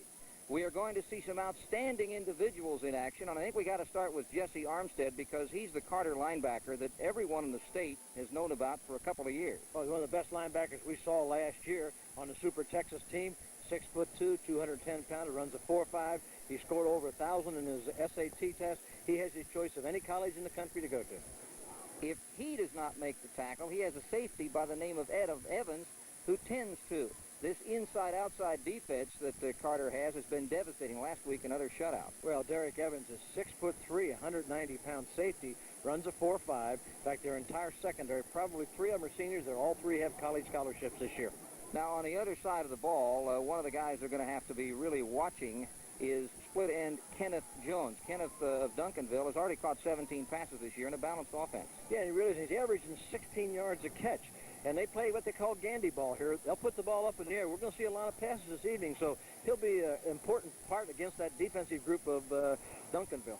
Now, we've talked defense a lot, and that's important because 3 of the 4 players. Good evening, everyone. Greg Lucas here along with Ed Biles Good evening, everyone. Greg Lucas here along with Ed Biles looking forward to this battle between Dallas Carter, a team which is ranked number 1 in the area, the Dallas-Fort Worth area, number 4 in the state, against Duncanville, ranked 6th in the area, and also one of the strong teams in the state. Duncanville has 1 loss coming in. Carter is undefeated. This is almost a neighborhood battle, Ed, yet it's the first time they have ever played. We are going to see some outstanding individuals in action, and I think we got to start with Jesse Armstead because he's the Carter linebacker that everyone in the state has known about for a couple of years. Well, he's one of the best linebackers we saw last year on the Super Texas team. 6'2", 210-pounder, runs a 4.5.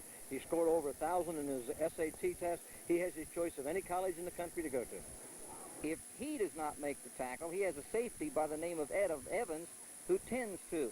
This inside-outside defense that Carter has been devastating. Last week, another shutout. Well, Derek Evans is 6'3", 190-pound safety, runs a 4.5. In fact, their entire secondary, probably 3 of them are seniors. They're all 3 have college scholarships this year. Now, on the other side of the ball, one of the guys they're going to have to be really watching is split end Kenneth Jones. Kenneth of Duncanville has already caught 17 passes this year in a balanced offense. Yeah, he really is. He's averaging 16 yards a catch. And they play what they call Gandy ball here. They'll put the ball up in the air. We're going to see a lot of passes this evening, so he'll be an important part against that defensive group of Duncanville. Now, we've talked defense a lot, and that's important because 3 of the 4 players we're mentioning here on the open are defensive players. The defensive coordinator's name is Bodie. He has a son who is one of the best.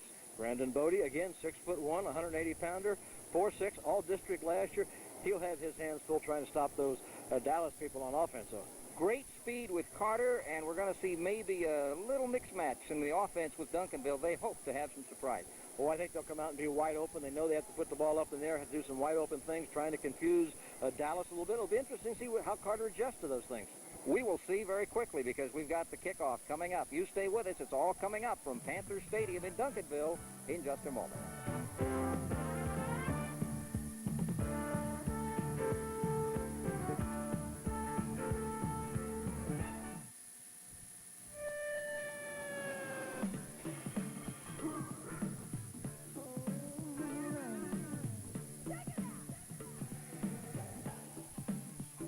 After that, they recovered a next ensuing kickoff. Duncanville fumbled that kickoff, and they kicked a field goal, which put them up 10-0. And then, of course, after that, on a defensive score, they wound up with an interception on a pitch out. Yeah, Clifton Abraham. Right. Abraham took an interception on a pitch out, took it in for the touchdown, made them 17-0. And then right before the end, they had Duncanville came back, and they scored on this pass play from Rawlings to Kenneth Jones in the end zone for the touchdown, and that makes the score right now 17-7 as we begin this start of this second half. Statistically, here's the way it looks, and you know it's not nearly as one-sided as it was in the first quarter. As you can see, the total yardage 120-91. Duncanville's final drive really had something to do with that, and their rushing totals are surprisingly even. Carter with the long play, really the big difference there, and of course the penalties yardage isn't much different, although Carter's had several silly delay of game penalties, which have added up. Well, the two big turnovers is probably the big factor in the ballgame. One on the kickoff, which they got 3 points of, and of course the turnover on the intercepted pitch, it was a touchdown, so they really scored 10 points off of the turnovers in that first half of the football game. And we're just about set to get underway, and of course in the first half, Carter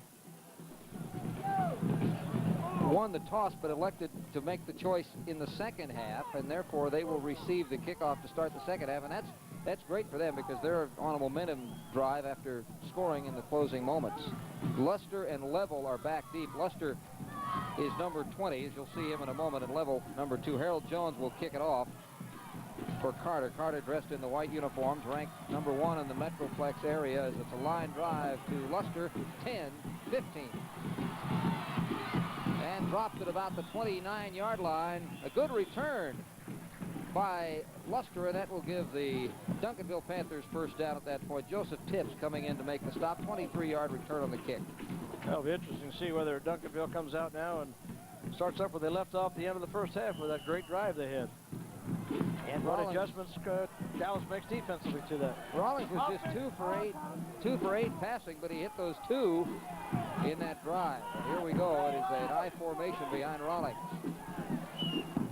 And he drops the football. Fumble recovered by Carter. Right away to penetration. And all of a sudden, another key turnover. Richard Thomas caused the fumble, number 89, coming through with the snap practically. Well, he really wanted to throw a pass to the outside. It's going to be a quick pass to the outside, but, boy, look at that penetration coming in through there. Just no chance for him to get that ball off. And, of course, there's a scramble for it.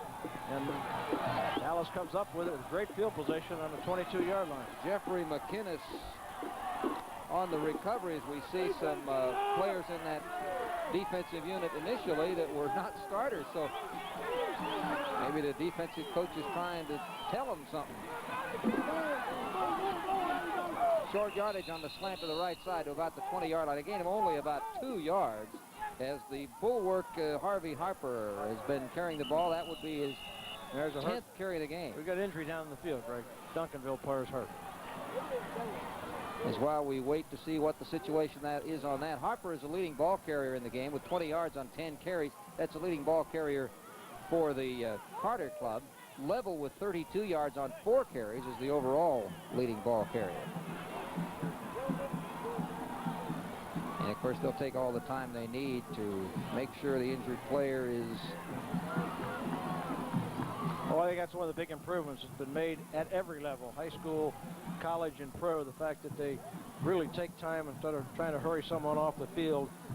And a big percentage of time, that precautionary measures is much better than moving someone too quickly. And helps an awful lot if it is any kind of serious injury, why you know it's taken care of properly.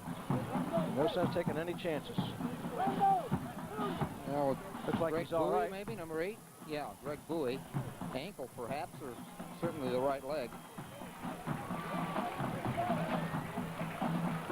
You're going to have to sit that one out for a while. 6'2", 166-pound junior. It'll be 2nd and 7 on the 19 when... Well, it could be a sprained ankle.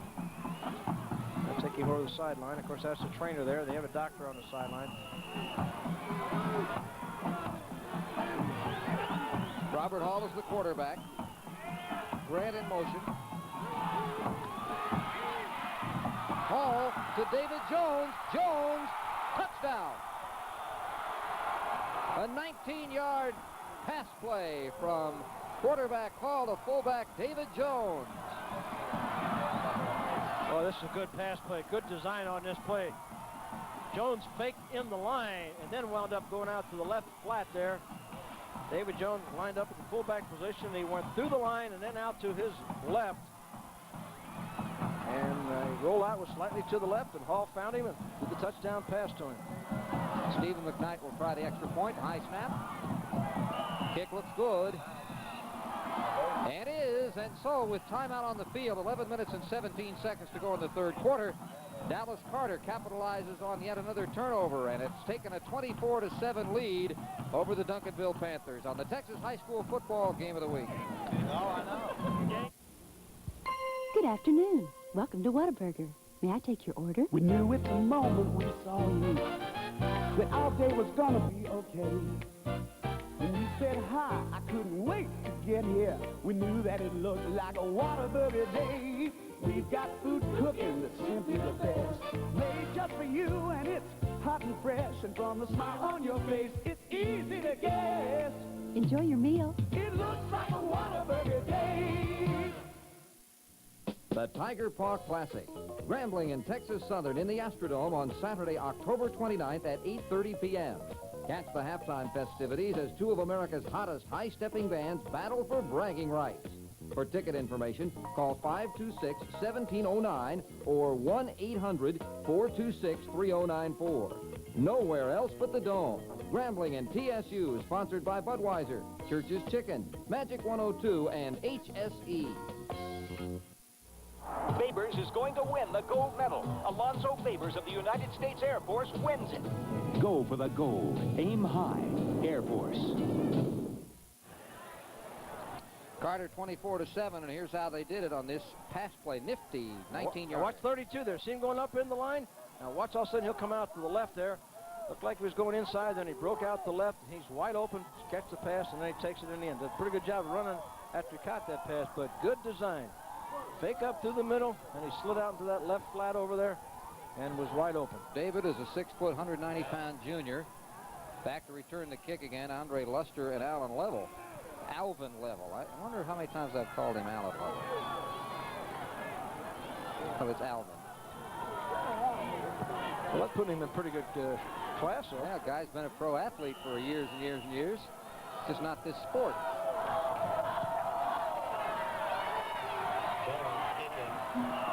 And it goes out of bounds, so it's going to come back. Try it again. The legal procedure is the official call on a kickoff that goes out of bounds.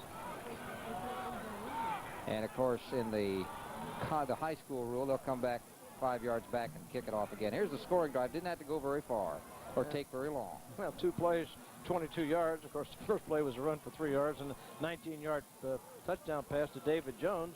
Only took 30 seconds and set up by the fumble on the, they were trying to run kind of a screen pass out there, but they just got the quarterback before he could ever get the ball off. Well, they showed again the whole secret of defense. If you can penetrate and get through there and don't give them time to work the play, that's the key to it. I mean, the top teams in all football, pro football, college football, high school football, they get through. Speed and quickness. You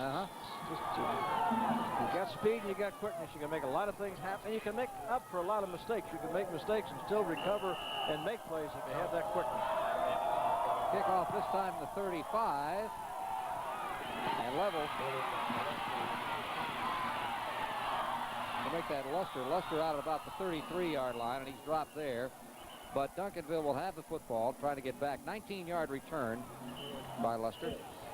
Joseph Tips makes his second tackle. Offside on the kickoff? Offside on the kickoff? Well, I think they'll probably take the ball up around about the 33 or 34-yard line. It's declined. Good field position, so Duncanville will have it as you take a look at Don Gandy. Head coach at Duncanville, very successful. They've done a good job here. When they came here, this program for 5 years had been a losing football program prior to their staff coming in here. They've done an excellent job since they've been here. Got a super facility. They come in at 5-1. They have scored 108 points, given up 77 in 6 games. The average score 13-13. So they've played some close ones.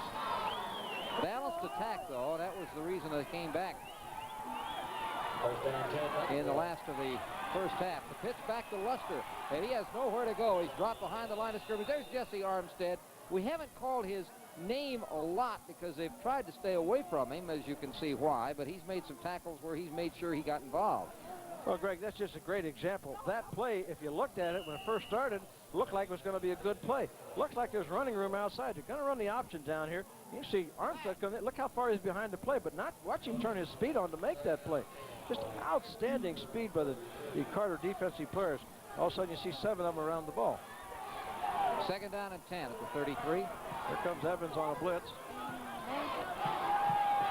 He almost knocked the pass away. Was it a forward pass? They've not whistled it an incomplete pass. That might be a loose ball. It's incomplete pass. There, the referee did. The official on the side did not make any signal. The referee finally called it an incomplete pass. Derek Evans came through and might have gotten a hand on it. He certainly almost did if he didn't tip it. Well, he was coming up on a safety blitz from the outside, and they were, again, trying to get the ball outside of the side he was coming to. And, of course, he's 6'3", and he puts those hands up. Makes it tough to get it over top of him. Bring up third down. Third down, 10. Third down, 10. Brian Rawlings has quarterbacked most of the game. Jimmy Culberson was in a little bit in the second quarter. Out of the eye with Eric Ramos wide to the right side. Pitch. Turning on the speed outside. Can he get the first down? Nope. Armstead chased him from sideline to sideline. Andre Luster was brought down by Armstead, who now is starting to show here in this series the tremendous speed he has. Well, this is where he excels best, going from sideline. Take a look at him in the middle backer now. Now, he's coming down the line, playing the quarterback. He sees the pitch. Now, you see how far the ball carrier is in front of him. He has to turn on speed. Now, he's running as fast as that back. Takes the angle. Looking to take that extra big stride there to knock him out of bounds and make the play. That's just incredible speed for an inside linebacker. He's listed at 210. Actually, originally they listed him at 220, but apparently he's dropped about 10 pounds and even more solid. If you run like that, you're going to lose a few pounds. Grant and Mitchell are back on this fourth down punt. Grant. He didn't want to slip, but it probably was well thought out. We've got timeout on the field with 10 minutes and 1 second to go in the third quarter. And the score, Dallas Carter 24, Duncanville 7 on the Texas High School Football Game of the Week.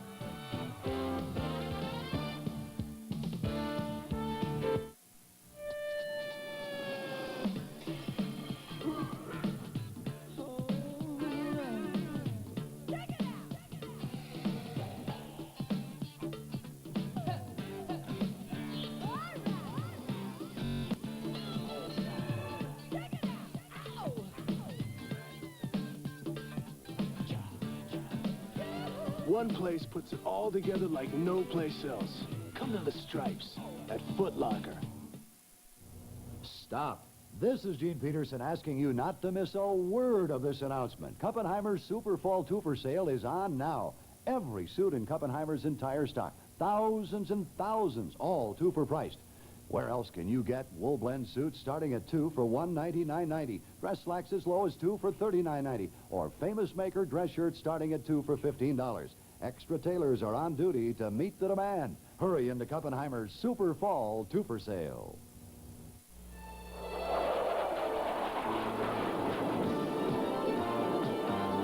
Aim high, Air Force.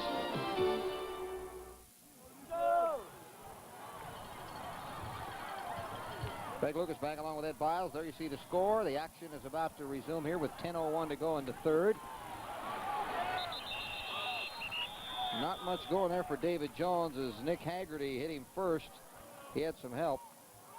Gee, Haggerty's played a fine game for Duncanville defensively. We've called his name an awful lot tonight, coming from that outside left defensive end position. Robert Hall, the quarterback.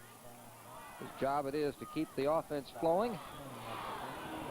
From a passing standpoint, he's had 6 out of 9 for 107 yards, a touchdown. Well, they start 9 seniors offensively, 1 junior and 1 sophomore. This is a veteran football team. 2nd and 9 at the 20.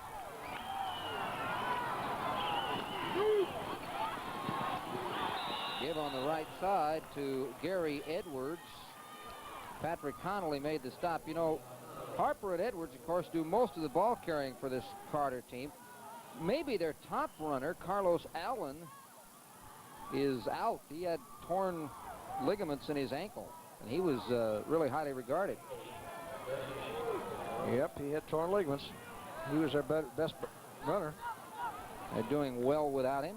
Maybe they would have had a little more offense, certainly, with him, but what a defense. Again, same man, Edwards, not much go. He got up to maybe the 25. And in fact, if that is one thing, Hardiman making the stacked tackle, I think one thing that you watch this, you might say Carter give Duncanville credit, but they haven't really dominated the offensive Well, line. I think what they do, Greg, I think, frankly, when they're backed up inside their own 35-yard line, they play a very conservative offense, figuring that let's don't make mistakes, because our defense is going to give us the ball in great field position somewhere along the line. I think their coaching philosophy is to be very conservative in their own territory. When you get up across midfield, then open up and do things. And obviously, with as little as teams have moved the ball against them, that's pretty sound thinking. That second time they've had to call timeout on a fourth punting situation. They only had 10 men on the field. Someone wasn't out there on the punt cover team. Now remember, a couple of times, that's one thing that has been perhaps a weak point. Harold Jones has turned them into great plays, but a couple times Harold has had to scramble. He's gotten the punts away. Of course, our hosts, Duncanville High School, a major part in the life of a community that cares. Let's have a look. Duncanville High School has an enrollment of over 3,000 students and offers a wide range and variety of opportunities for each and every one, including National Merit Scholars and finalists. Preparing students for careers in business means having the latest in technology and office equipment with professional instructors. Foreign languages are more than just speaking another tongue, while concepts and skills in the food industry can provide employment soon after school. And advertising design gives students a head start in marketing careers. Biology, too, includes a 3-day ecology trip. And in journalism, desktop publishing is at hand for an award-winning staff. Body, mind, and spirit, dance develops all three, taught by a former Dallas Cowboy cheerleader. Traditional classroom settings stress the involvement of students with teachers who care more than just taking names or grading papers. At Duncanville High School, every student can find a home and a teacher who listens, backed up by the full support of a community that cares. Duncanville, the city of champions. There's one of the Duncanville subs. Oh, no, sorry. I think that's the wrong side of the field anyway. That's Carter. Duncanville's punt returners are Bodie and Luster. And this will be Luster. 45, 50. Got a He's wall. got some room. And he gets up to the 25-yard line. Luster with a good move, 33-yard punt, 32-yard return, so that's not exactly the punting game you want to see. Crittenden with the tackle final. Looks it all the way in. Now he picks up the wall, going and makes one little block to kick out to the outside. Now he's got some people there, and he cuts it back. If he could have regained his balance right here, he might have taken it in the end zone. Finally, Carter, or Edwards rather, brought him down. Edwards you'll see on both sides of the ball. First and 10 at the 25. Well, opportunity now for Duncanville to get a very important touchdown to get back in the game with 7:54 remaining in the third quarter. Flag down, sack of the quarterback. Well, the thing they're doing, they're trying to really get everybody out of it. They've got 3 wide receivers to one side, a split end to the other side. They motion the fullback out of the backfield, and immediately when they do that, Carter just says, let's blitz. There's not enough people left to block us. And there's a holding penalty on Duncanville on top of it. Patrick Williams and Derek Cherry getting the sack. Yeah, when you have nobody in the backfield to help you against this this quick Dallas Carter line, you got to get that play off real fast. Well, the thinking is, of course, that they have to send people out and try to remove some of those linebackers and get them out of that inside. But Carter really isn't reacting too much to the motion, as they're just saying, okay, we're just going to hit 6 people in the gaps. You don't have enough people left to block us. And they're quick enough to get it done, Greg. First and 20 on the 36. Rawlings this time has one running back behind. It's blocked.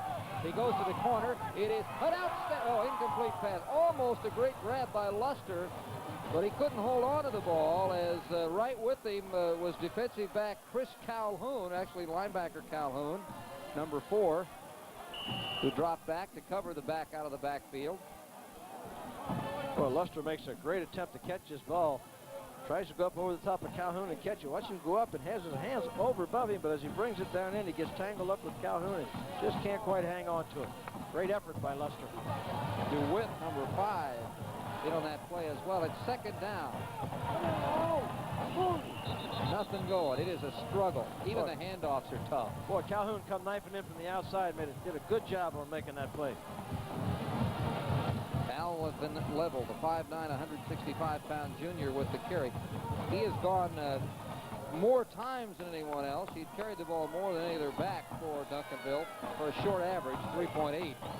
Tonight, he has not been the #1 ball carrier. It has been Luster, and Luster's been successful. Luster came in with a 9.1 per game average. Third down, 17.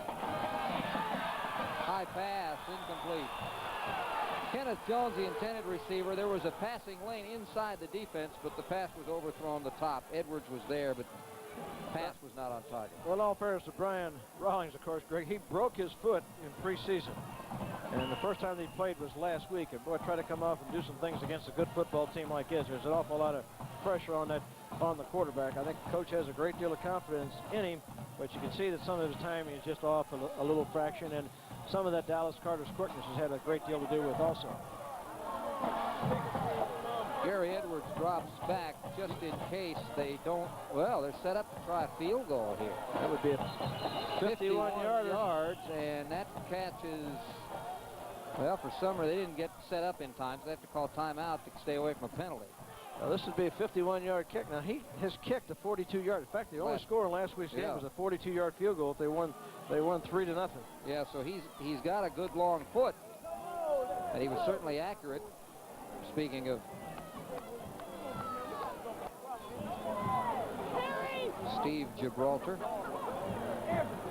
coming up in 2 weeks, another big area battle from the Metroplex, LD Bell and Euless Trinity, Pennington Field. You'll see that game Sunday, November 6th, 6 o'clock on the Texas High School Football Game of the Week. Bill Coates and Ed Biles will be on the scene for that one. Well, that's another nice stadium, very similar to this one up there. Just excellent high school football stadiums. Could this be a fake, Greg, you think? 51 yards, a long kick. Well, the other thing, Ed, is it's a long way to get a first down. So I don't know what your advantage would be kicking or faking it, because you've got to get 17 yards. I think your chances are probably just about as good to kick the field goal as to get 17 yards, but we'll see. Maybe better. It's up. It's going to be short. He got that one too fat. Now, it serves the same as a punt that goes into the end zone, so it comes back out to the 20. And so that's where the ball will be put in play. Or check that. It'll come back out the line of scrimmage. That's the old rule. Yeah, there you go. You never used to see guys wearing glasses. Of course, Eric Dickerson, probably the most famous football player that wears them, and now there are quite a few of them with the new helmets. They can fit comfortably under the shields that some players and wear. That plexiglass that they put over the front of them has done a great job in allowing players to wear glasses. When you played, Ed, there must have been a lot of blind guys playing football. I mean, they couldn't really see. Let's go, Dave! Yes, you had no face guards. Yeah, that made it worse. You get poked in the eye a few times. First down. And a short gain there by Anthony Allen. So this goes off the right side, gained about 3. You know, I was thinking about that before because, you know, there's always been a significant number of people that wear glasses, but football players never used to wear. Of course, the ball is bigger. It's not like looking for a golf ball or a baseball, but... And usually the people you have to hit's right in front of you so you can see them. And usually you don't want to see them too good because they're awful big already. Second down. Going fast! What did he say? 2nd and 6. Tried to get him to jump. Oh, Paul wished they'd jump because they all jumped him. Brandon Bodie was the first one to get him, but he was helped by number 44, Patrick Connolly. Well, Bodie's played a good football game. He's made a lot of tackles in the safety position. But again, Greg, I think this is Carter's philosophy. Don't do anything silly. We're ahead in the game. Our defense will get us the ball somewhere in a great field position. Whenever we're on our side of the 50, we'll just play conservative football. Well, this is their game in another stretch to it. If they don't score any more in this game, the final would be 24-7. Their average score is 24-6. It is third down. 8. Sack time. Jared Moore was the first to grab him, number 51. Also, we see Danny Hardiman, the other linebacker, was in on that play. Well, it was a one-man pass pattern. They were trying to take Clark. Everybody else was staying in blocking. They just was really going to run Clark down the field, knowing that if it was interception, of course, it'd been the same as a punt. They had one-man out. Deptrick Clark was the only receiver going downfield on that pass. What's been the difference in the game? Well, the big difference has been the turnover story, 3-0, and has led the scores. Bodie and Luster back to return the punt here. Dropped again. No rush this time, and he had no problem getting it away. Bodie. Nowhere to go. 33-yard line. Well, I'll tell you one thing. Harold Jones may not be our player or star of the game, but he has made 3 great football plays on a punter. 38-yard punt after, again, a bouncing snap. He just dropped this. We can't give him credit for this one. That's his fault. Well, whoever they play next week, I think will be rushing the punter, though. I think you'll see some pressure put on him in next week's ball game.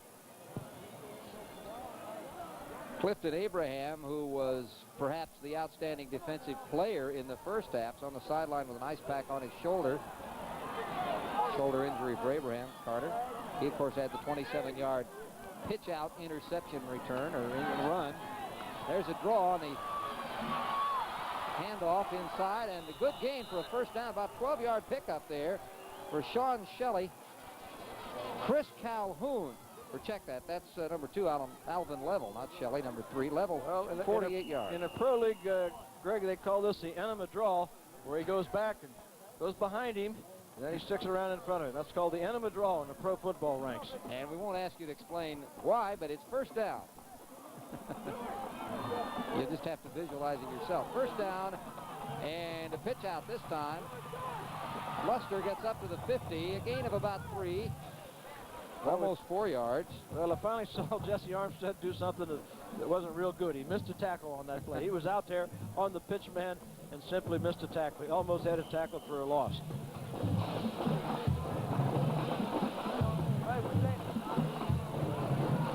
Luster with 8 carries for 24 yards. It's second down, and we'll call it officially 5. It's a long 5.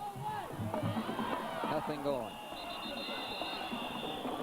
That little hand up the middle is a couple times they've gained big yardage, but more often than not, guys like Nathaniel Savage, Derek Cherry, and the linebackers are there.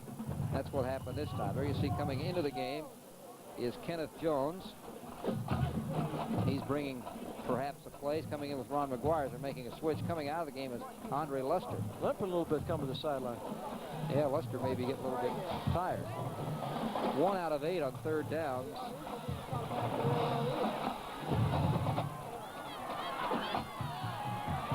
And it's going to be 1 out of 9. As that pass floated, and it was almost picked off by Derek Evans, intended for Kenneth Jones. It was anybody's ball. Yeah, they just threw this one up for grabs, hoping that Kenneth Jones could come up with it, but Evans is right there. Watch Evans come up and almost make the interception on the play. Chris Calhoun put pressure on the quarterback, and that forced him to get rid of it without much on it. Fourth down. Third down conversions, 1 out of 9 for Duncanville, 2 out of 9 for Carter. Marcus Grant and Brian Mitchell are back. Number 1 is Grant, and number 1 punting is, of course, Steve Gibraltar.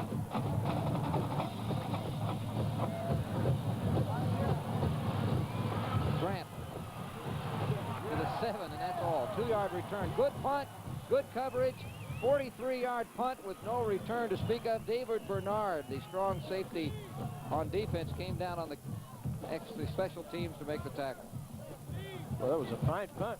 Great coverage by the special teams. Good shot of the press box and the Duncanville side of the stands here. Around the state, we hope you'll support the local high school teams. These are some of the top games around the state. San Angelo at Abilene, Midland Lee at Odessa Permian. Wow, that's a big one. Odessa at Midland, that's just as big. And all the rest of them that you see that are around the state of Texas. Support your local high school team. Be they winning, losing, you know they're out there trying hard. That's some of the other Tyler Lee at Marshall should be a big one. Marshall must have an outstanding football team this year. Some of the other big games, of course. That's Aldine versus Aldine MacArthur. I'm not sure that the spelling is correct on that Aldine there. Well, normally you do it with a D, I think. There's the rest of them around the state. San Antonio there. They're amazing. I wonder how many got hurt by the no pass, no play rule. The grades. Well, as we talked with Mr. Rousseau, the principal at Carter, his football team lost nobody off the varsity. And he tends to think that the players are starting to adjust a little bit to that rule, and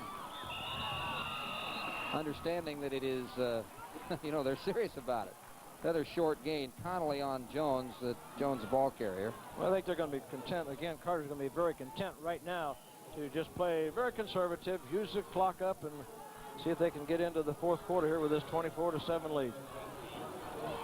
They're down at about 8. Minute 32 to go here, and the clock ticking here in quarter 3. Golly, how far is their mom? I mean, we are in Texas. Well, when I was in college, Greg, I sent my dad a telegram. No fun, your son. He sent me one back. Too bad, how sad your dad.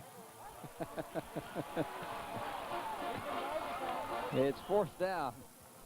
It's 2 out of 10, I think, for Carter on third down conversions. But as you said, they were just, you know, if they could run it out, fine. If they couldn't, get it back here and let us have some excitement with Harold Jones. Yeah, he boomed that one. Oh, way back, over the shoulder, dropped. Oh, and it's fumbled. The question is, did he add possession at all? That's going to be the decision. Wow, that turned out to be almost an 80-yard punt with all the fumbling of the ball and etc. David Bernard, 67 yards from where it is now. Look at him backing up. He really went the foot into that one. David Bernard over the shoulder. He was okay, except he started to run before he had it. I think that's the first one. That's the first one he's had. They just couldn't pick it up. And the recovery of it was by Bodie, but of course, the damage was done by then. Yeah. All the way back to the 18.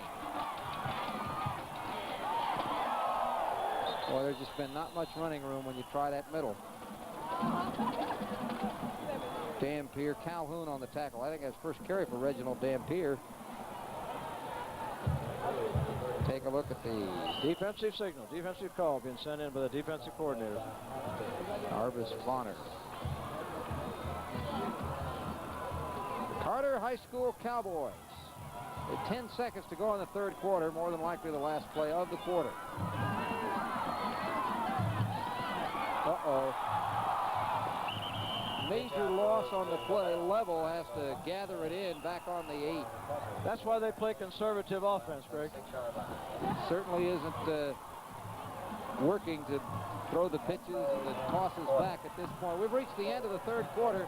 We move the ball all the way to the other end of the field. When play resumes, it will be Duncanville's ball, but they got a long way to go and a long score to overcome. Fourth quarter coming up. Carter 24, Duncanville 7 on the Texas High School Football Game of the Week. There's a lot more to taking pictures than meets the eye. And whether you're discovering the wonders of black and white photography or deciding what camera, lens, and equipment to buy, Popular Photography is the magazine for you. Each month, Popular Photography is packed with tips like how to stop motion, how to take better portraits, how to capture the drama of nature at its peak. Best of all, you get the most up-to-date buyer's guide anywhere. Yes, Popular Photography covers the photo world from every angle. And right now, as a special TV offer, you can get a full year's subscription to Popular Photography for only $5.99. That's right, just $5.99. That's one half the full subscription price. So develop your interest in Popular Photography today and save 50%. Here's how you do it. Call now, 1-800-257-8888. 1-800-257-8888. That's 1-800-257-8888. Life is a series of choices.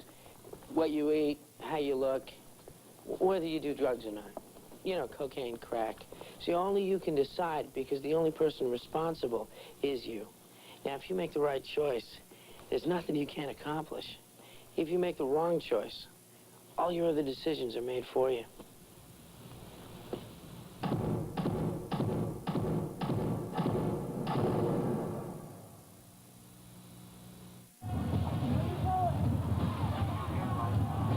Carter 24, Duncanville 7. Well, Carter is certainly not going to do anything except help themselves, it appears. We've still got a quarter to play, and they Texas high school rankings because they're going against a very highly regarded foe on that highly regarded foe's home turf. Well, one thing that's going to happen right now, of course, is when you're playing catch-up football, you have to gamble.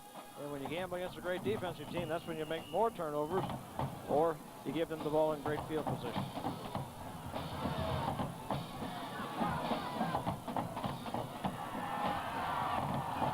What a nice catch at the 20-yard line by Eric Ramos. Number 22, Ramos, the 6'1", 185-pound sophomore, came into the game with 9 receptions. Jesse Armstead and again, look at the beating that Rawlings took back there even to get the pass off. Ramos made a nice catch amongst traffic, but it's still going to be 4th down. They'll still be forced to punt the ball. Shea Madison and Gary Edwards right there, and kick it away.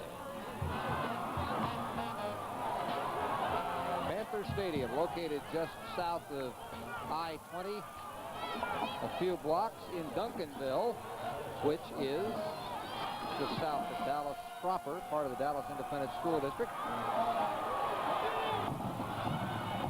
Marcus Grant doesn't go very far.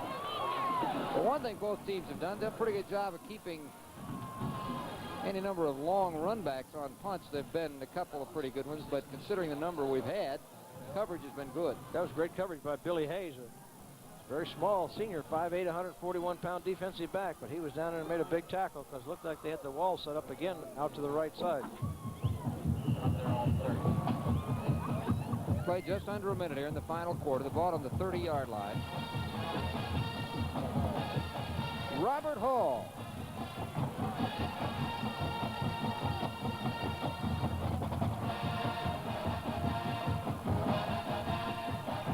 And again, it's about a 2-yard gain to Anthony Allen.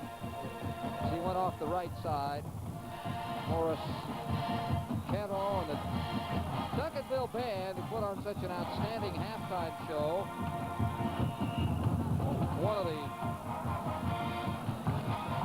I call them perennial winners, but it's almost been that way, of the state fair competition. Well, they're going to Pasadena to participate in the Rose Bowl, I guess, this year, huh? Just an outstanding organization. I'm so glad, and I know the fans at home were so glad that they were able to see as much of the halftime band with that Duncanville band as you can see. There's a pitch on the right side of David Jones, and Jones runs out of bounds across the 35-yard line. Carroll, the 5'10" tackle, was one of them who forced him out. David Jones is a junior. Backs up Anthony Allen. They use Anthony Allen and Jones at the fullback spots. Harper and Edwards primarily at the tailback. Hall has gone all the way at quarterback. There are some students that are taking a stroll.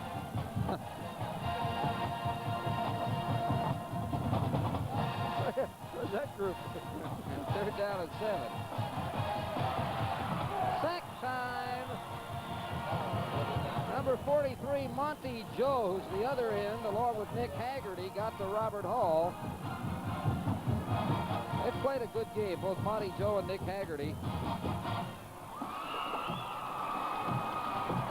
fact, the Duncanville defense has done a pretty good job.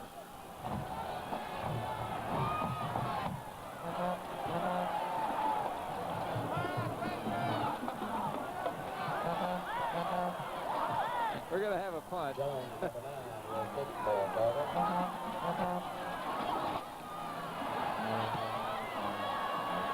Bernard and Bodie back, and Bodie has it.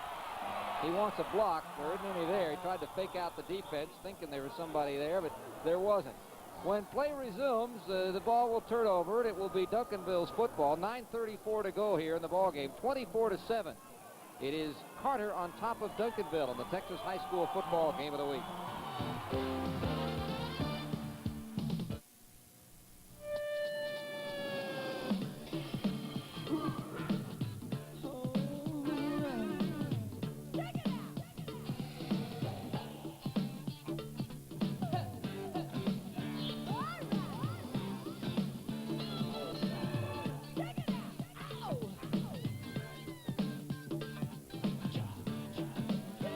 One place puts it all together like no place else. Come to the Stripes at Foot Locker. Stop. This is Gene Peterson asking you not to miss a word of this announcement. Kuppenheimer's Super Fall Twofer sale is on now. Every suit in Kuppenheimer's entire stock. Thousands and thousands, all twofer priced. Where else can you get wool blend suits starting at $2 for $199.90, dress slacks as low as $2 for $39.90, or Famous Maker dress shirts starting at $2 for $15. Extra tailors are on duty to meet the demand. Hurry into Kuppenheimer's Super Fall Twofer sale. The American Heart Association. We're fighting for your life. I hope they never stop fighting. There we are. This is where we are. We're located way up top. We're going to pull back, and you can see. Well, we're going to see a play first. Almost intercepted. Nice defensive play by the offensive player there as Kenneth Jones knocked the ball away. Here we are atop this stadium. This is a high school stadium, but of course in Texas there are some high school stadiums. There are some high school stadiums. We're as far away as we are in most college stadiums. Well, we're sitting right on the 50-yard line. This is a great stadium. Shape. Great every aspect of it. The field is in super shape. It's a great track around the outside of the field, an all-purpose track, weather track.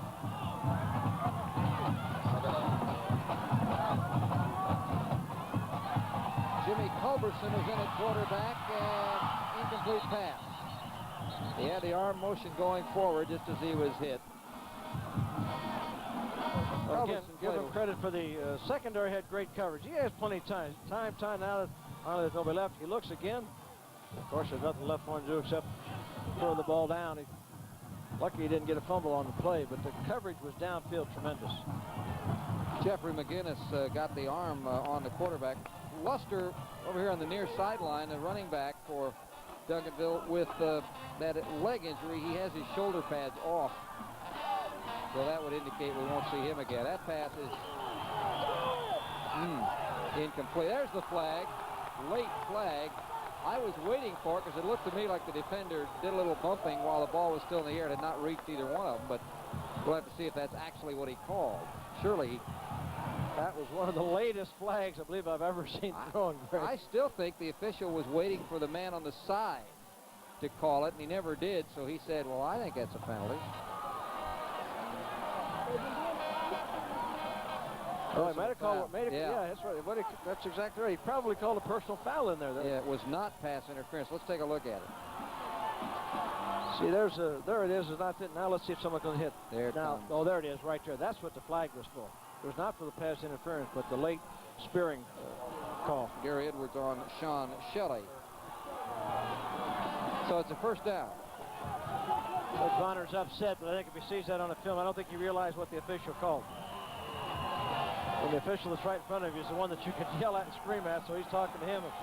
He probably didn't have any idea what the call was. Shotgun. It's blocked. It was through the arms of Kenneth Jones after Derek Evans sort of screened him, but it should have been caught. Well, the pass was really misplayed down there by Derek Evans, and then Kenneth Jones had a chance to catch him. Evans goes for the interception. It was a stop and go. He stopped, and then he went deep. Now, Evans has kind of come underneath for the interception. See, he thinks the ball's underthrown, but actually he misjudges it, goes over his hands, right into the hands of Kenneth Jones, and he just simply dropped the football. Might have tipped it enough like a foul tip. Meanwhile, we got a timeout.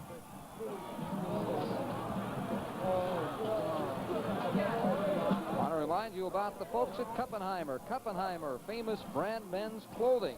You save about half.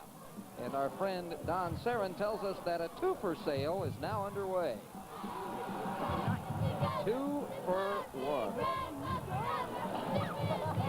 That is the Carter Cowboy. Cowboy. Cowboys are having a lot of enjoyment. Of course, that's a defensive team huddled around Bonner over there.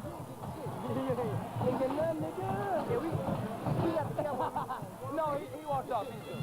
The audio, well, I don't think the audio you heard was from him because I heard someone laughing. They wouldn't be laughing in the defensive coach's huddle. I think it was on the near sideline. Well, people laugh during the course of games on the sideline, right? Yeah. Especially when you're ahead 24-7, you can afford to laugh once in a while. Yeah, when your coach is looking stern like that. Second down and 10. Ball at the 39. Again, Culberson from the shotgun. Complete. At the 18-yard line, Sean Shelley, who had 14 pass receptions coming in, brought down by Derek Evans. Tell you what, Culberson looks like he's got a pretty decent arm. 22-yard gain. Well, Gary Edwards is the underneath help here on the zone. They're double up on this side. Edwards is underneath. He gets the ball over the top of him, then Evans comes in and makes the play. See, Edwards underneath. Now Evans is coming up from the secondary help there to make the tackle. Of course, now what do we have? We have a quarterback throwing from the shotgun, which gives him just a little more time to set and look. And, of course, one of the biggest problems that the quarterbacks have had against this Carter defense is to get back and have time to do anything. So he's got some built-in time from this formation. Well, they ran inside earlier in the game from this situation. They're going to throw this time. To the end zone. Incomplete. It was intended on a slant to Jones, and he couldn't get the arms extended far enough. Second and 10. Looked like he dove a little bit too soon for the ball, too. The ball was thrown. If he kept running instead of diving, he might have got in there. Looked like he just laid out a little fraction too soon. Coming in from the sideline, presumably with the play, is Eric Ramos. Also into the lineup is Sean Shelley. Going out left is Kenneth Jones. Inside Jones is Shelley, so the two top receivers are wide to the top of the screen. Ramos is split out to the near side. Regular formation. Complete. Jones to the 5-yard line. Brought down by Derek Evans. 12-yard pickup on the play. First and goal. Just a short three-step drop, 1, 2, 3, and delivers the ball to Jones on the outside there in a quick hitch. Makes a move inside. Now he tries to get back to the outside, but again, tackled by Evans. And look at Armstead all the way down there, second man in on that play. Gary Edwards gave him a lot of room, and that helped. Coming in with a play now is Ron McGuire. Jones, 3 receptions, 58 yards, a touchdown. It gives him 20 receptions for the year and 4 touchdowns. First and goal from the 6. Pump fake to the corner. End zone. Jones. Incomplete. And, oh, boy, the crowd here thinks there was some preliminary bumping. Gary Edwards on the cover.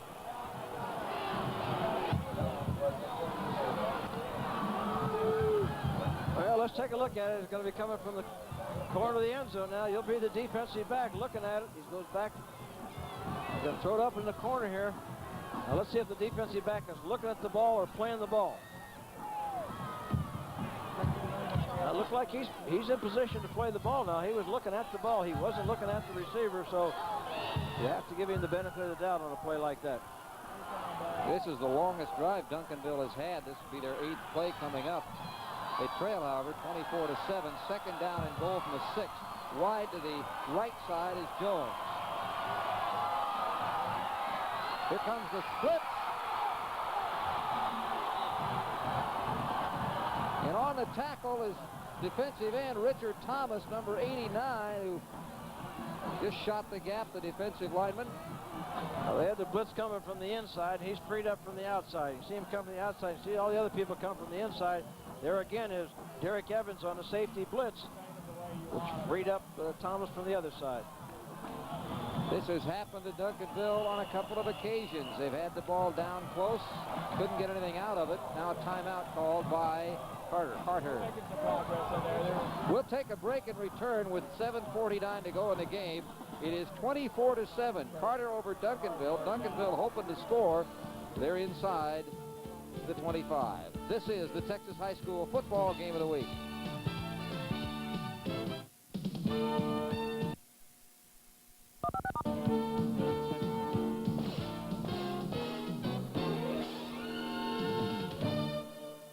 Home Sports Entertainment has another month of exciting college football games in store for November. The Southwest Conference race heats up as Arkansas meets Baylor and Texas A&M. In non-conference action, Rice hosts North Texas and Arkansas travels to Miami. HSC also has conference matchups from the WAC, ACC, Pac-10, and Big Ten, as well as major independents. The NBA holds court in November as both the Mavericks and the Rockets have busy home schedules.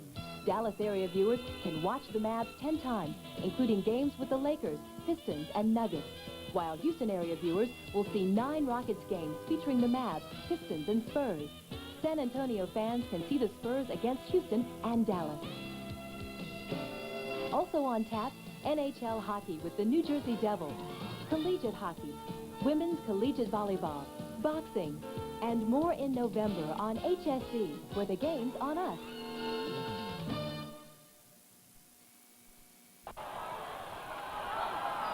The post-game dance has started, 24-7. Duncanville, though, wants to go to the corner. That's incomplete. A lot of bumping there, too. There's a holding, perhaps, call back in the vicinity of the pass.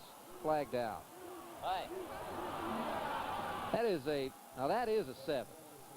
They have a 2, which tucked in at the back. Sometimes it's hard to see. 7 is Lachey Maston. 2 is Gary Edwards. That's Maston. That was one of those great players. You mentioned earlier in the game, Greg, they have taken 5 players who played offense last year and put them over the defensive side of the ball. And they've got 6 defensive players who played offense or a different defensive position last season. So that's how good they've made this transition, what a great coaching job they've done with the people. The defensive coordinator, Vonner, thinks that they have 5 or 6 guys who might be ranked among the top 25 state recruits. 5 or 6 players defensively could be in the top 25 state recruits. A few college coaches here. That was a hold, apparently trying to keep Derek Evans out on the blitz is the reason for the penalty. It's 3rd and 25.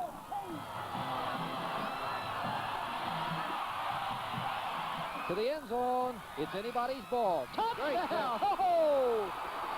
Eric Ramos from Jimmy Culberson.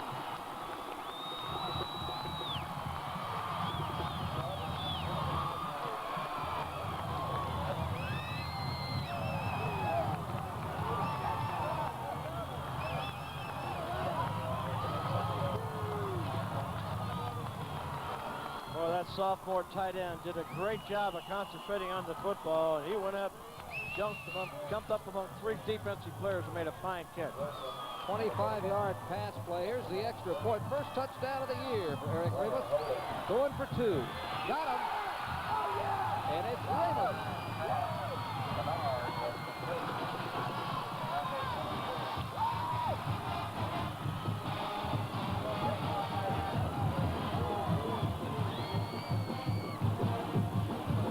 Duncanville Panthers.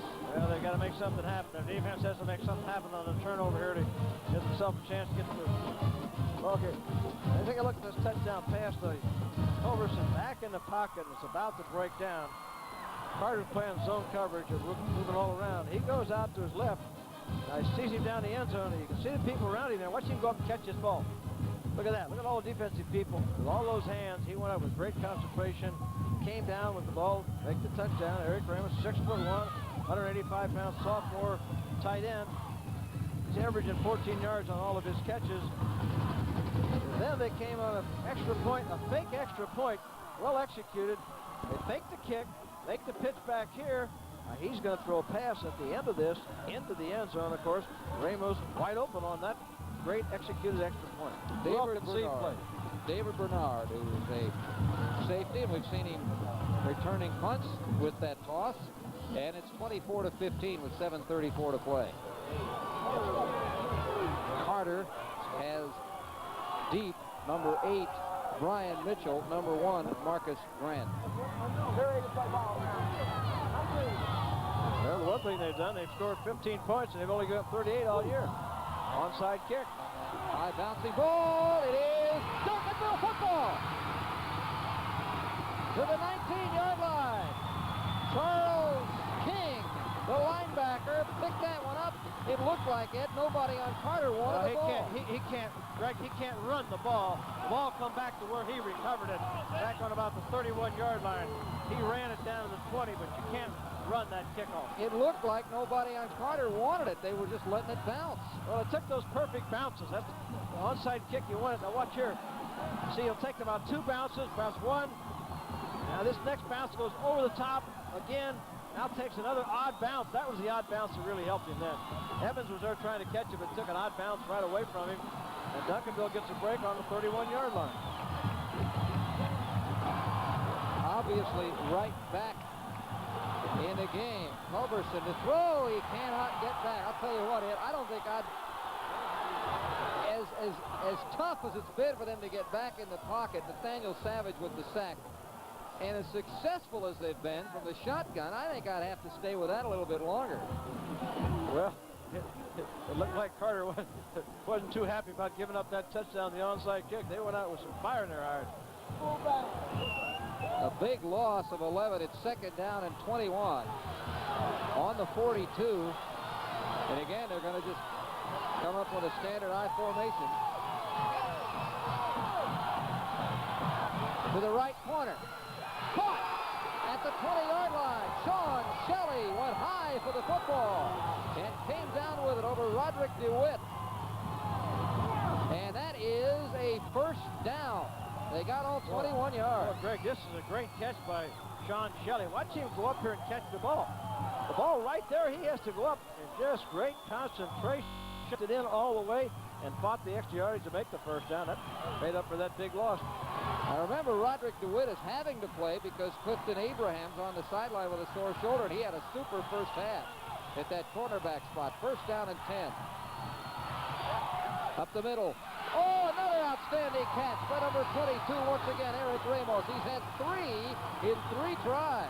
Greg, that's a one-handed catch with his left hand. Eric Ramos, what a fine sophomore receiver this young man is. He just went straight down the middle, and he goes up and catches that ball with, watch him bring it in with his left hand. There's the pass. Watch his left hand only. Look at that one-handed. He brings it back down into his body. Now he lowers his shoulder and takes it down to about the 2-yard line. They're knocking on the gates. An 18-yard pickup with Shea Matson finally on the tackle. 6 minutes and 10 seconds left. 3-man backfield. Back into the lineup and touchdown. Carrying that football in on an unusual play was Morris Carroll, number 52, normally a defensive lineman. They just loaded up some power in that backfield, and right now, Freddie James is a little bit unhappy, and the Carter fans are stunned over there. They were sitting with a 24-7 lead with 7 minutes and 34 seconds to go in this game, and now it's 24-21. They're going for the extra point here. The Carter crowd has just been stunned with this turn of events. Paul Wilson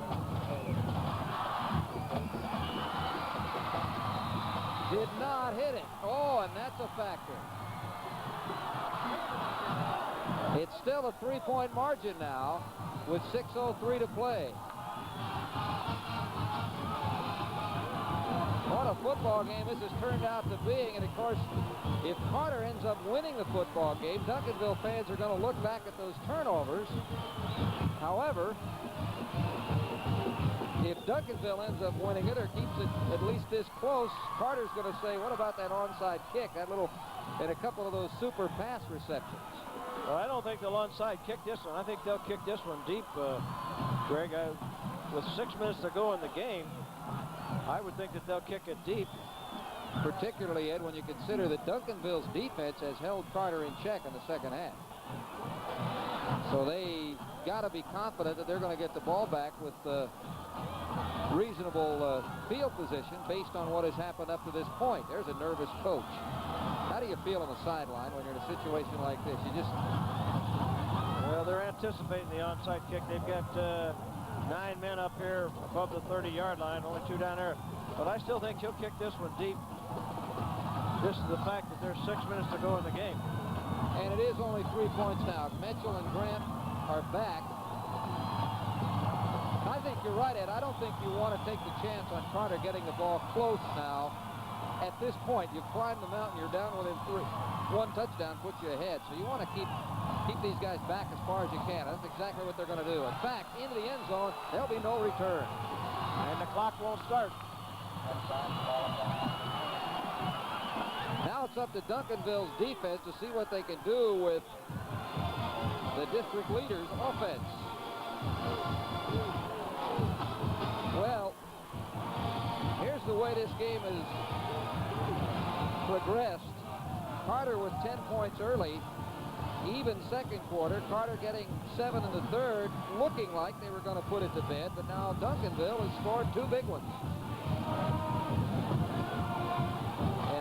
out here. This Duncanville still has 2 timeouts left in the game. Carter has no timeouts left. They've used them up defensively.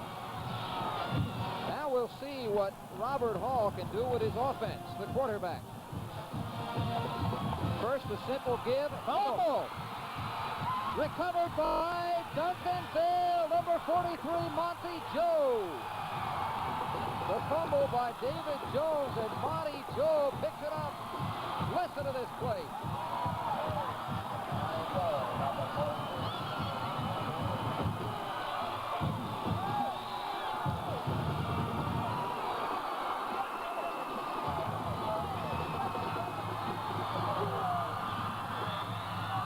On the other side of the field, a little bit of shock. They're just shocked. They're shocked by this turn of events. Carter had this game under control, just incredibly under control. Now here's the play, goes right down the line of scrimmage. Got the ball in there okay. Now on the hit, on it on the ball. Shipper fumbles it, it comes out there. First down and a flag. Well, Armstead jumped up in the line and the right guard moved. It'll be motion penalty against Duncanville. They were up in the blitzing situation and he just jumped a little bit. Now, as you recall, on the touchdown they scored a few moments ago on the long pass play, the thing that really got it going was they got pushed back 10 yards for a hold, and they overcame that. Now they're going to have to overcome 5 more yards on an illegal procedure. You have a feeling that they might try to get the ball to Ramus? He's got glue on his hands. I think he might be the guy to go to. Aha, the old stick 'em trick. Maybe that's it. Boy, he's made a great catch. He's made a couple of great catches. First and 15 at the 22. Let's see if he's even in. I don't think he's in. He's playing the tight end on the near side. That's who they're looking for. They got him at the 13-yard line. Roderick DeWitt. Well, there's 2 reasons for this, too, Ed. Not only has he had super hands, but he's going against the backup cornerback on the left side because Abrahams had to sit out with that shoulder injury. Well, he was lined up in the tight end position. He just went down and broke to the outside. He went down about 8 yards and broke to the outside. Good delivery. Now he's out of the game. The play coming in with Ron McGuire. Well, McGuire's a starting tight end. He's a junior. And they split time. Actually, they both have caught about the same amount of passes, but Ramos has just had the outstanding game this evening. Kenneth Jones is wide at the top of the screen. Looks like one-on-one coverage at this point. He's got a lot of room. Jones has got the corner. That's where they're going to. The corner. Jones, incomplete. Well, the pass was floated. He had the spot, but the pass was floated, and Gary Edwards was able to knock it down. And what he did, he didn't take quite as big a split. And Gary Edwards had taken the inside position, and he tried to throw the ball out over his head. There's a statistic, and here are some of the 1 million. Texas high school football and Indiana high school basketball are the 2 prime fan appeal sports, I think. Although Ohio and Pennsylvania, California, Michigan. Well, I have to mention, it's, of course, attendance is, I guess, what we're talking about. Great players developed all of those places. Ooh, incomplete, and that was dangerous for Duncanville as he tried to throw it through. Armstead put some pressure on it. Well, I'm sure we'll probably see the field goal attempt here. Now that extra point that was missed looks huge, doesn't it, Ed? Yes, it really does. As it's 4th down. Well, they're going to go for the field goal, I would think. Well, it's only if, perhaps by missing the extra point, that has clouded the coach's judgment. Because I don't see the kicker in. They're going for it on 4th. Here's the kicker. He's got the tee down. He was late getting into the game. Paul Wilson. All right, now he missed the extra point. Low snap. Kick is up. Got a lot of distance. It is good, and we've got a tie football game. Wilson from 28 yards, make that about 23 yards. To check that the line of scrimmage was at 23, so he kicked it more than that, about 33 yards. 30, I guess they officially marked it. I'll tell you what, they did a great job because it was a bad snap. The holder did a super job. Watch this snap. Let's see how low the snap is. Now the holder has to get this, put it on the tee, and there's good pressure coming up the middle there. Well, that's a good job by the holder and a good job by Wilson getting that one off. And the holder is Jeremy Werner. We want to give him credit, number 10. We're doing a good job. Duncanville doing all this scoring with one of their top offensive players, Andre Luster, injured. He's sitting on the track right now. Remember, he was one of the top ball carriers. In fact, he had 8 carries for 25 yards. And he's been sitting out. Now it is a 24-24 game with 4:54 to go. And the Carter fans over there are they're shocked. They're not making a sound. They just can't believe this would happen to their fine defensive football team. Oh, turnover, Bugaboo. What do we got out here in the center? The coaches are going to meet. And are bringing both the head coaches out to the center of the field. No, I would think that the discussion right now could very well be related to penetrations. They want to make sure that both coaches understand what the penetration situation is in case there's a strategical advantage to the one who has some penetration versus the one who's not, and what might happen this last 4 minutes and 54 seconds of the ball game. And quite frankly, I don't have any idea what the penetration situation is, Greg. It is frankly one of the rules that I would sure love to see the Texas high school people get rid of. I think there's so much to be concerned with. And of course, where it has a bearing here, this game would go down in the books as a tie, but if they both tied for the district championship, then it would be basically not a tie. It would go to the advantage of the team that had that statistical edge, just as you would if this game winds up in a tie, both would wind up in the playoff based on Duncanville's game against Grand Prairie next week. Depending on which one was declared the champion, and that would make the difference. Mitchell and Grant, and they're back, and they won't return this one, I doubt. No. Bring it out to the 20-yard line. And the Duncanville defense, we have mentioned the Duncanville defense, but we have not emphasized it because it wasn't as dominating early, but in part because of the conservatism of Carter. But also, we got to be honest, in part because of Duncanville's strong defense, they've been able to hang tough. Here's the national high school poll, and you can see Carter is ranked 16th in the nation. And 2 Texas teams are among the top 12 with Carter 16th, so 3 in the top 20. And the state poll has Carter 4th, but that could change. 4 minutes and 52 seconds left. Now they're in an unbalanced line right now, which they shoot earlier in the game. Play call came in late from the sideline. Hall on the roll right. He completes the pass out to the fullback, Jones, who runs out of bounds. Well, he got that just off in time. They were really chasing him from the backside. They really had pressure coming after him. 2nd and 4, 4:46 to play. Tie score, 24-24. The other number you see, the 26, that's where the ball is. And, of course, Carter again has no timeouts left. Duncanville has 2. The momentum shift has been incredible here with Duncanville with the charge back. Not much of a gain there, as I believe that's, see, it's either Edwards or Harper. That's Grant, I guess. Grant, number 1 on the other side, came off his flanker spot angling in. Patrick Connolly with the tackle. Well, now we come up with a big 3rd down play here. 3rd down and 1. With less than 4.5 minutes to go in the 4th quarter of this ball game. There's a big possession play right now, Greg. Nervousness on the sideline and in the stands. 3rd down and 1.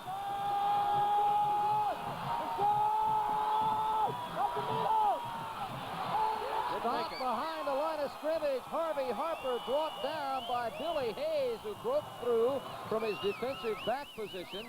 And from where he went down, he didn't make it. No, I don't think there's any question he didn't make it. He had to go above the 30-yard line, and that ball's behind the 30-yard line. It's going to be 4th down. They're going to be forced to punt. He tried to break it to the outside. Looked like there was daylight where they wanted to run inside. Now, when he makes a move to go to the outside, now good play up in there by number 4, Billy Hayes, a 5'8", 141-pounder. Tough. Made that play. Now, watch the short. It's a gamble, but now with such short yardage needed, watch out for perhaps a run. Well, they're going to punt it. They're going to play conventional football. Dropped and muffed and picked off again, and a second time in the same football game. David Bernard has not been able to handle one. Derek Evans got down quickly, and Bernard may be hurt. He certainly is not feeling well regarding the way he's had trouble handling punts. Boy, that's a big turnover. That is a big turnover. Bernard is only in returning punts again because Luster is out. Injuries have put a factor both sides. Luster normally would be back. The veteran, just as Clifton Abraham would normally be playing the one corner for Carter, so each team has been able to take advantage of backups. Well, now Carter has good field position. Let's see if our theory about him being wide open holds true.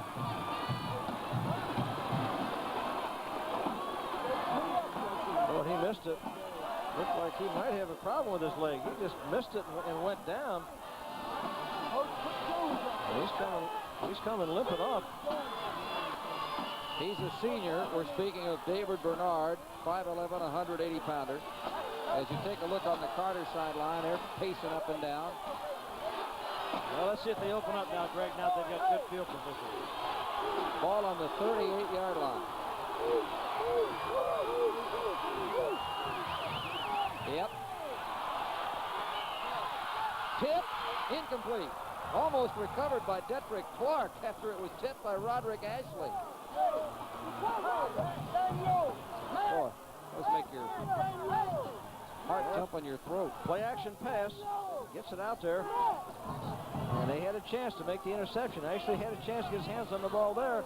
Then it's tipped, and Smith almost has a chance to make their tip drill catch.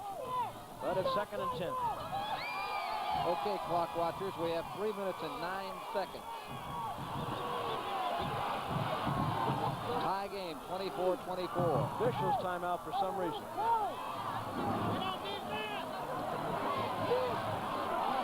Now Bernard and Bowie. Bowie also out of that defensive backfield for Duncanville, so they got 2 of them missing.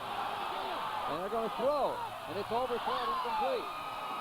Bernard, of course, has been a regular, but not regular as far as returning punts. He's been a regular strong safety. Now with that knee, he's got to sit down. They're trying to throw it, but it's 3rd and 10. Well, they tried to hit Detrick Clark again. That'll be an interesting call. See what they come up now with this 3rd down and 10 situation.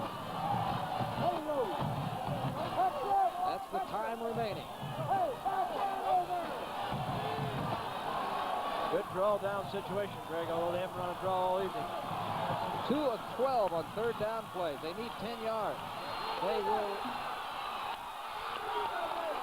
Ball was knocked down. Was it intercepted? Intercepted. Picked off by Billy Hayes. Had to wait as it was way on the other side of the field. Hayes credited with the catch.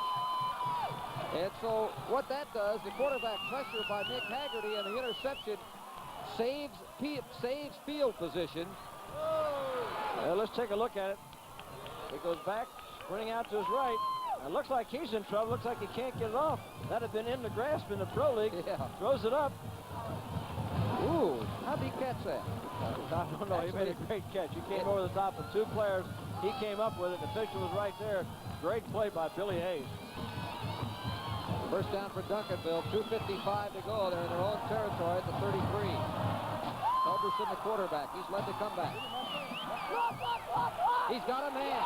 A catch at the 49-yard line. Kenneth Jones again. Lachey Matson making the tackle. They caught him in a 2-deep coverage. And what he did, he got between the cornerback and the defensive safety. He lays it over the top of the cornerback right there. And the safety can't recover. Time to get over and make the play. Good job by Kenneth Jones. Jones with 76 yards. Remus with 76 yards on receptions. They've caught a total of 9 balls between them. Duncanville has 10 first downs. Carter 7. First down at midfield. Got to get rid of it. Does. Leaves it short, but he beat the defensive man and got rid of the ball, avoiding the sack. Had to throw it a little earlier than he wanted to. Derek Cherry was putting some pressure on. Ron McGuire was the intended receiver, but Culberson had to let go of it. If you're wondering about penetrations, they're even at 4. Penetrations are even at 4. Well, what's the next step? Well, who's got the upper hand is the team with the ball right now. They can keep penetrating. So they go to first downs after that, though, Greg, at the end of the game. If they're even.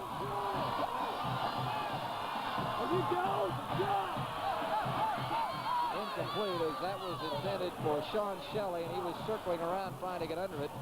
And it's 3rd and 10. Roderick DeWitt defensive. Well, actually, there's some strategy involved.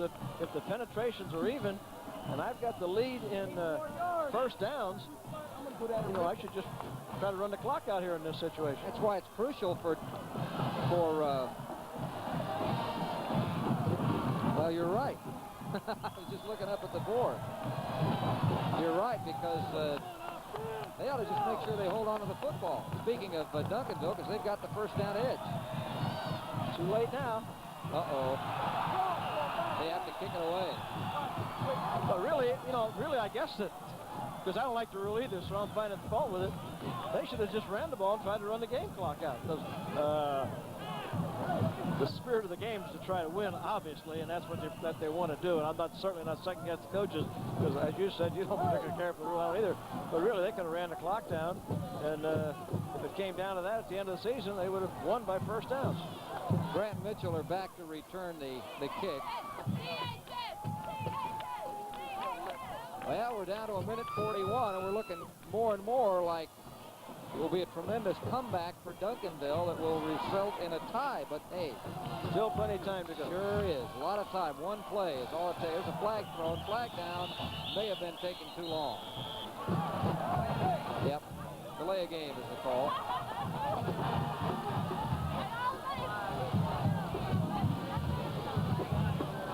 I'll tell you one thing that Carter has done well all evening. They have done a good job of setting up the punt return wall. Duncanville had better spread out and cover the field on this punting situation. You know, we got to name a player. Now, they maybe come after. Now, they took one of the return men out, Greg. Now they got extra people up on the line of scrimmage. I think they're going to come after this one. They tried. He got it away. Good kick to the 23-yard line. This is Marcus Grant. And he's down in his tracks at the 25. Now we got 1 minute to go in the ball game. There's a 35-yard punt. And we got we got another injured player or so. Maybe two of them. Nope. Cramp. They might have some cramps going on down there now. That's a cramp, he says. And there's another injured player. That's on the other. That's, is that Grant? Number 1? Well, we've got to pick a star of the game. I'll tell you what, we got a tie. There are two that I like for Duncanville, the two receivers. Ramos and Jones. I mean, they both have 76 yards receiving. Both have a touchdown. And on the other side, we'll take a look at that in a minute, but first let's remind you what we have coming up next week. It's the Battle of Beaumont. Westbrook versus Central. You'll see that one by delay on Sunday, October 30th at 6 o'clock from Lamar Stadium. What do you think? Well, I'll tell you what, this is a struggle to come up with a star of the game here. There's been a lot of people who played outstanding football. You're right, Kenneth Jones made some great catches. Ramos made some great catches. On the other side, defensively, Jesse Armstead's been all over this field. Sometimes, you know, linebackers hard for them to show up in there. He's played an outstanding football game. Yeah, Duncanville's defense has allowed no ball carrier more than 23 yards total. And only 7 first downs. Amazing. Spread formation now. 1 minute and 1 second. Ball complete right at the first down sticks. Now remember now, Carter does not have any timeouts, so the clock will continue to run now. Gary Edwards on the catch, and he did not get the first down, so they'll keep going at 45 seconds. Now the penetration could become important.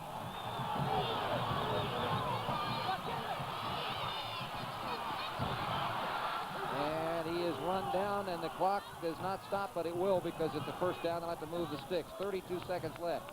Well, they have to get across the 50 for another penetration into the other man's territory. Greg, who are we going to come up with for the most valuable player? What do you think? I like one of those two, so I think we have to flip a coin. Sounds all right with me. Ramos made some great plays. I got to go with Ramos. I think at the point in the game where he made them, I think it was, you're right, they were coming from behind. I'll go with Eric Ramos, the sophomore.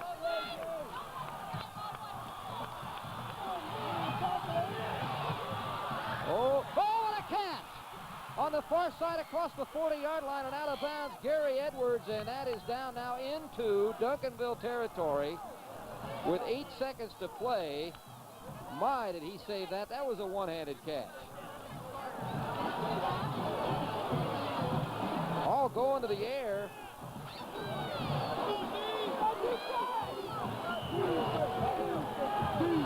And well, they have to get through 20 to get that other penetration, Greg. Yeah, that's right, the 20-yard line. Well, with 8 seconds, it's got to be on this play. Flags down. And again, we're talking penetrations as far as the high school season is penalty, illegal procedure against Carter. As far as the high school regular season is concerned, this goes in as a tie. It is only important regarding penetrations, regarding which team would be declared the district champion as far as positioning in the playoffs are concerned. It's still a tie game. It's not like tournament play where only one team moves on. They're going to make them put 1 second back on the clock. It's down to 7. It should be 8 because the penalty was actually whistled prior to the play.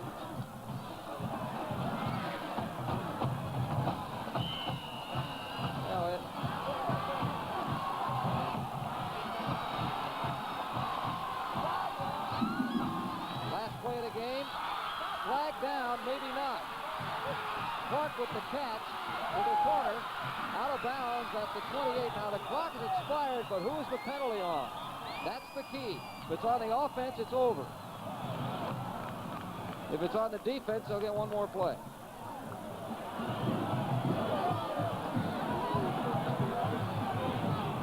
And I think it's on the defense. Offside. One more play.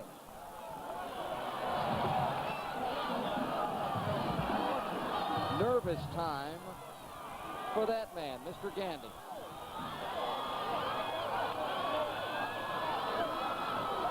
I wonder if his nickname is Mahatma.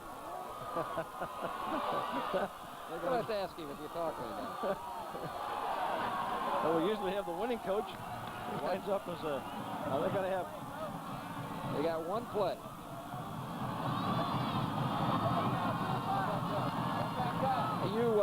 If they know what the statistics are, they got to go at least to the 20-yard line. I mean, that's got to be their end zone if they can't go all the way in.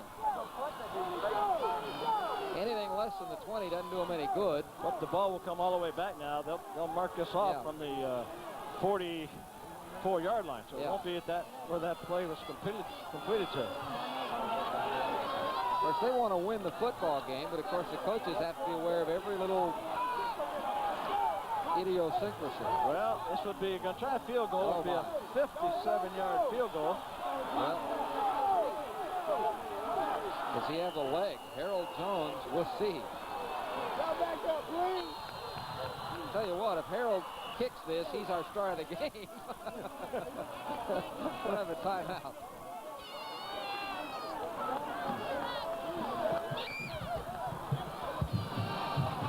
We'll see Ed down on the field. We'll see what Harold does here.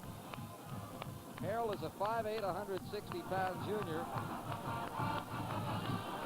And if he kicks this field goal, it will be something.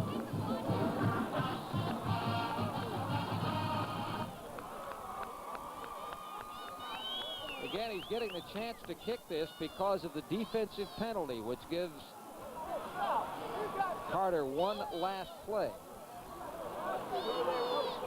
Or one more play if there's another defensive penalty.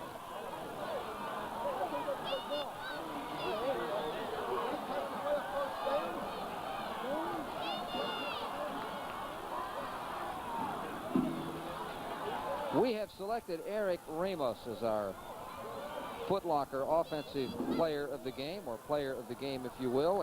Eric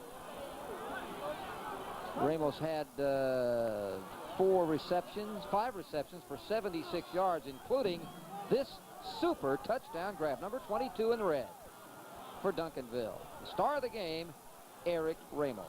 Well, he's the official star of the game by Foot Locker. But this guy, Mr. Jones, if he uses his foot, will get to be our unofficial second star of the game. He didn't get it there. It's going to be short. Game's over. It's a 24-24 tie after the play is dead. Is it going to be dead? Yes. Lateral. Fumble. Out of bounds. Flag. Now it'll be dead because that's the offense that did it. And so the ball game is over. But a thrill, at least, as Kenneth Jones tried to run that one back. He got it back as far as midfield. Tried one of those plays like, remember the Stanford Cal game a few years ago? The band wasn't going to be a factor in this one, but it's a tie. And, of course, the Duncanville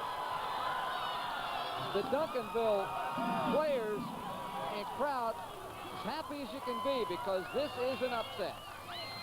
Carter ranked first in the Metroplex, fourth in the state.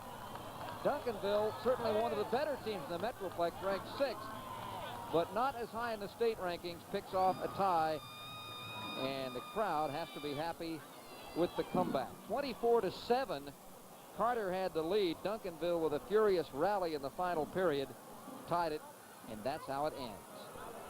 We'll be back. Ed Biles with some thoughts from the field, some final comments.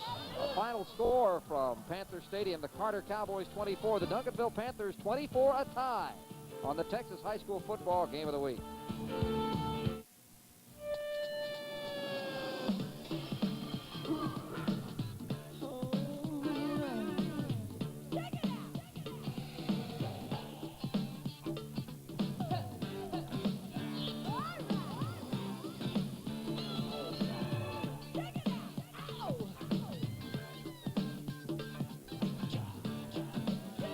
One place puts it all together like no place else.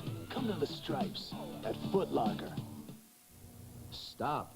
This is Gene Peterson asking you not to miss a word of this announcement. Kuppenheimer's Super Fall Twofer Sale is on now. Every suit in Kuppenheimer's entire stock. Thousands and thousands, all twofer priced. Where else can you get wool blend suits starting at 2 for $199.90, dress slacks as low as 2 for $39.90, or Famous Maker dress shirts starting at 2 for $15. Extra tailors are on duty to meet the demand. Hurry into Kuppenheimer's Super Fall Twofer Sale.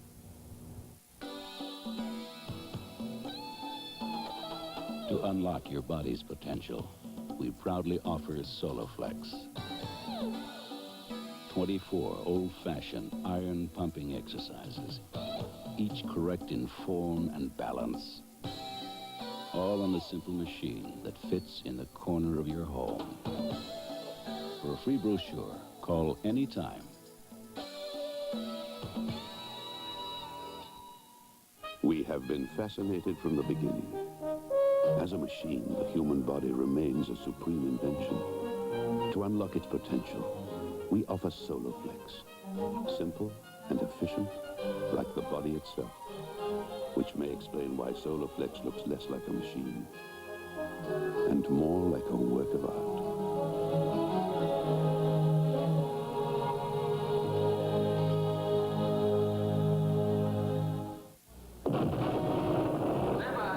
One dangerous stunt you couldn't pay me to do. Smoke. Let's do it again. The American Heart Association. We're fighting for your life. As you take a look at the final score, the Carter Cowboys and the Duncanville Panthers tying it at 24, we relive our defensive play of the game. Our Whataburger defensive play of the game came late in the ball game when Carter was trying to get back and maybe retake the lead. Being chased out of the pocket was Robert Hall. He threw one up, which was sort of for grabs. Well, yes, it was, because after a deflection, Billy Hayes, number 4, picked it off.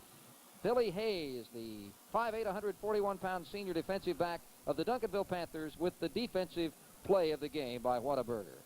And now down on the field with both coaches, because there were no losers or winners tonight. 24-24 final score. Here's Ed Biles. Well, normally at this time we have the coach of the winning team. This game wound up in a 24-24 tie between Carter and Duncanville. I'm not quite sure whether you won or you lost, or it's like kissing your sister, coaches. Maybe you can explain, one of you can explain what this tie does and what is determined. Don, let me give you your chance at that first. Well, of course, a tie, if we both have to continue to win the rest of our games. If we both win the rest of our games, it just means the one that had the most penetrations or the most first downs is first place, and the other one second place. Ready? Is that the way you understand the rule? Yes, that's definitely what the rule is stated. Like Gardner said, at the end of the season, the tie will then come through. I assume when the officials called you together there at the middle of the field, he was explaining their way they had the penetrations interpreted. What was it at that point? At that point, we were 4-4 on penetration, and he was leading 11-8. You were leading 11-8, or Gardner was leading 8. Duncanville. Duncanville was leading 11-8. So that being the case, if all this comes down to the end of the year, you would win by all the rules. Possibly 1 or 2 first downs, maybe. But you got a long way to go in the season. Referees after this over to make sure of that. You got a long way to go in the season. It was a really funny football game. I'm sure both of you realize. You started off. It was a tough football game, well played. You started off like you was going to run away. 17 points there, 17-0. Yes, then we started making those stupid mistakes. It looked like early you gave them turnovers. Your football team made turnovers. We had a few mistakes ourselves. We really did. And then later in the game, you started making a turnover. That's right. In the fourth quarter, like we just fell apart. Well, I know we fell apart. You both got two fine football teams. Don, anything you'd like to say about the way your team plays? Oh, yeah, I tell you, anytime you can come back from that far behind, to 24-7, and come back and tie it up, then I'm real pleased. And of course, Freddie's got a great group of young men, and hopefully we can meet him about the semifinals. Freddie, get your 2 cents worth of it. I hope we'll be able to meet again. Good. Well, tell you what, two fine coaches did a great job. We'll be back after this short break.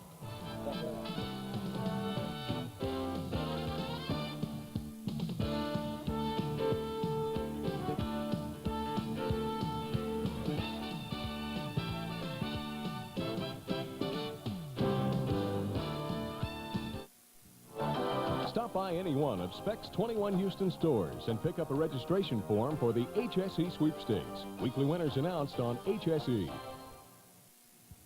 Good evening. Welcome to Whataburger. May I take your order? We knew at the moment we saw you that our day was gonna be okay.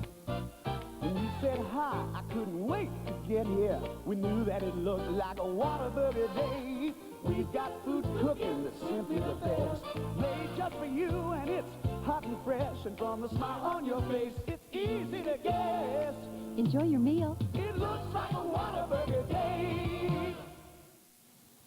When friends don't stop friends from drinking and driving.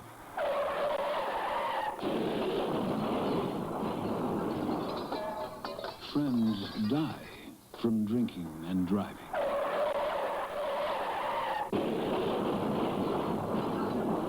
Friends die from drinking and driving can kill a friendship.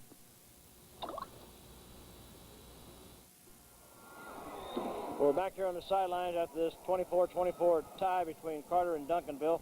I'm with Jesse Armstead, the outstanding linebacker for Dallas. Carter, Jesse, kind of a tale of two different games. The first half, they made all the mistakes. Second half, your team made most of the mistakes. Yes, we capitalized on their mistakes, and they capitalized on our mistakes the second half, so it came out about even at the end of the game. You've been playing with that cast on your hand there for the last several weeks? Yeah, I've been playing for the last 6 games with the cast on. It's supposed to come off next week.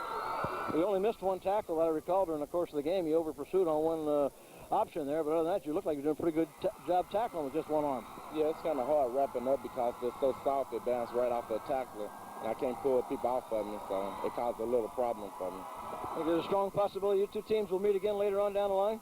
Yeah, if we meet them later on down the line, hopefully my arm will be doing better and we'll be doing better, so it'll be a good game again. Well, good. Thank you very much, Jesse, for coming over after a tie like that. I know it's a tough one, and we'll see you somewhere along down the line. Let's go back over here to Greg Lucas and talk about the ball game.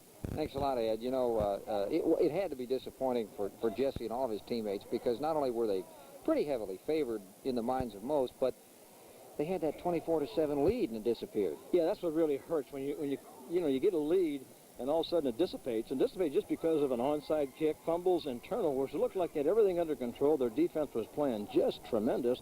It was almost like two different football games, like something just clicked, the light came on, and everything went Duncanville's way. It was a good ball game, exciting football game, and I'll tell you, a lot of talent on both these teams.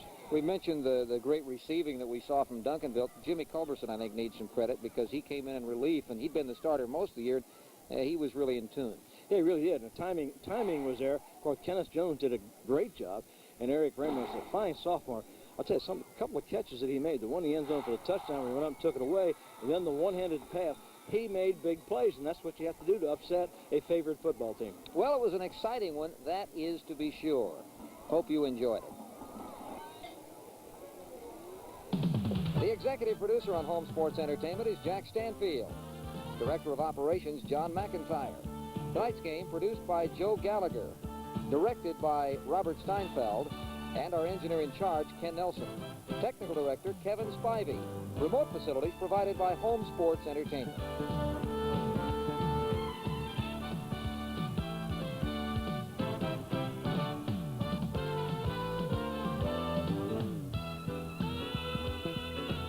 Join us next week for another Texas High School football game of the week, featuring a traditional matchup between two great Beaumont schools, Westbrook versus Beaumont Central, at Cardinal Stadium on the Lamar University campus.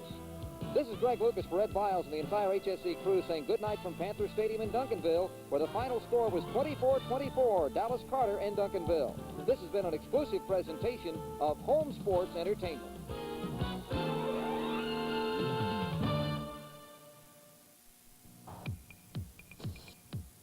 Tonight's Texas High School football game of the week has been brought to you by Foot Locker, America's complete athletic footwear store. And by Kuppenheimer, famous brand men's clothing. You save about half.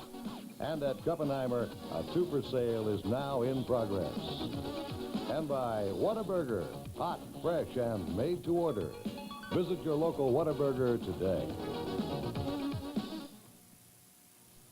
From the preseason workouts to the battle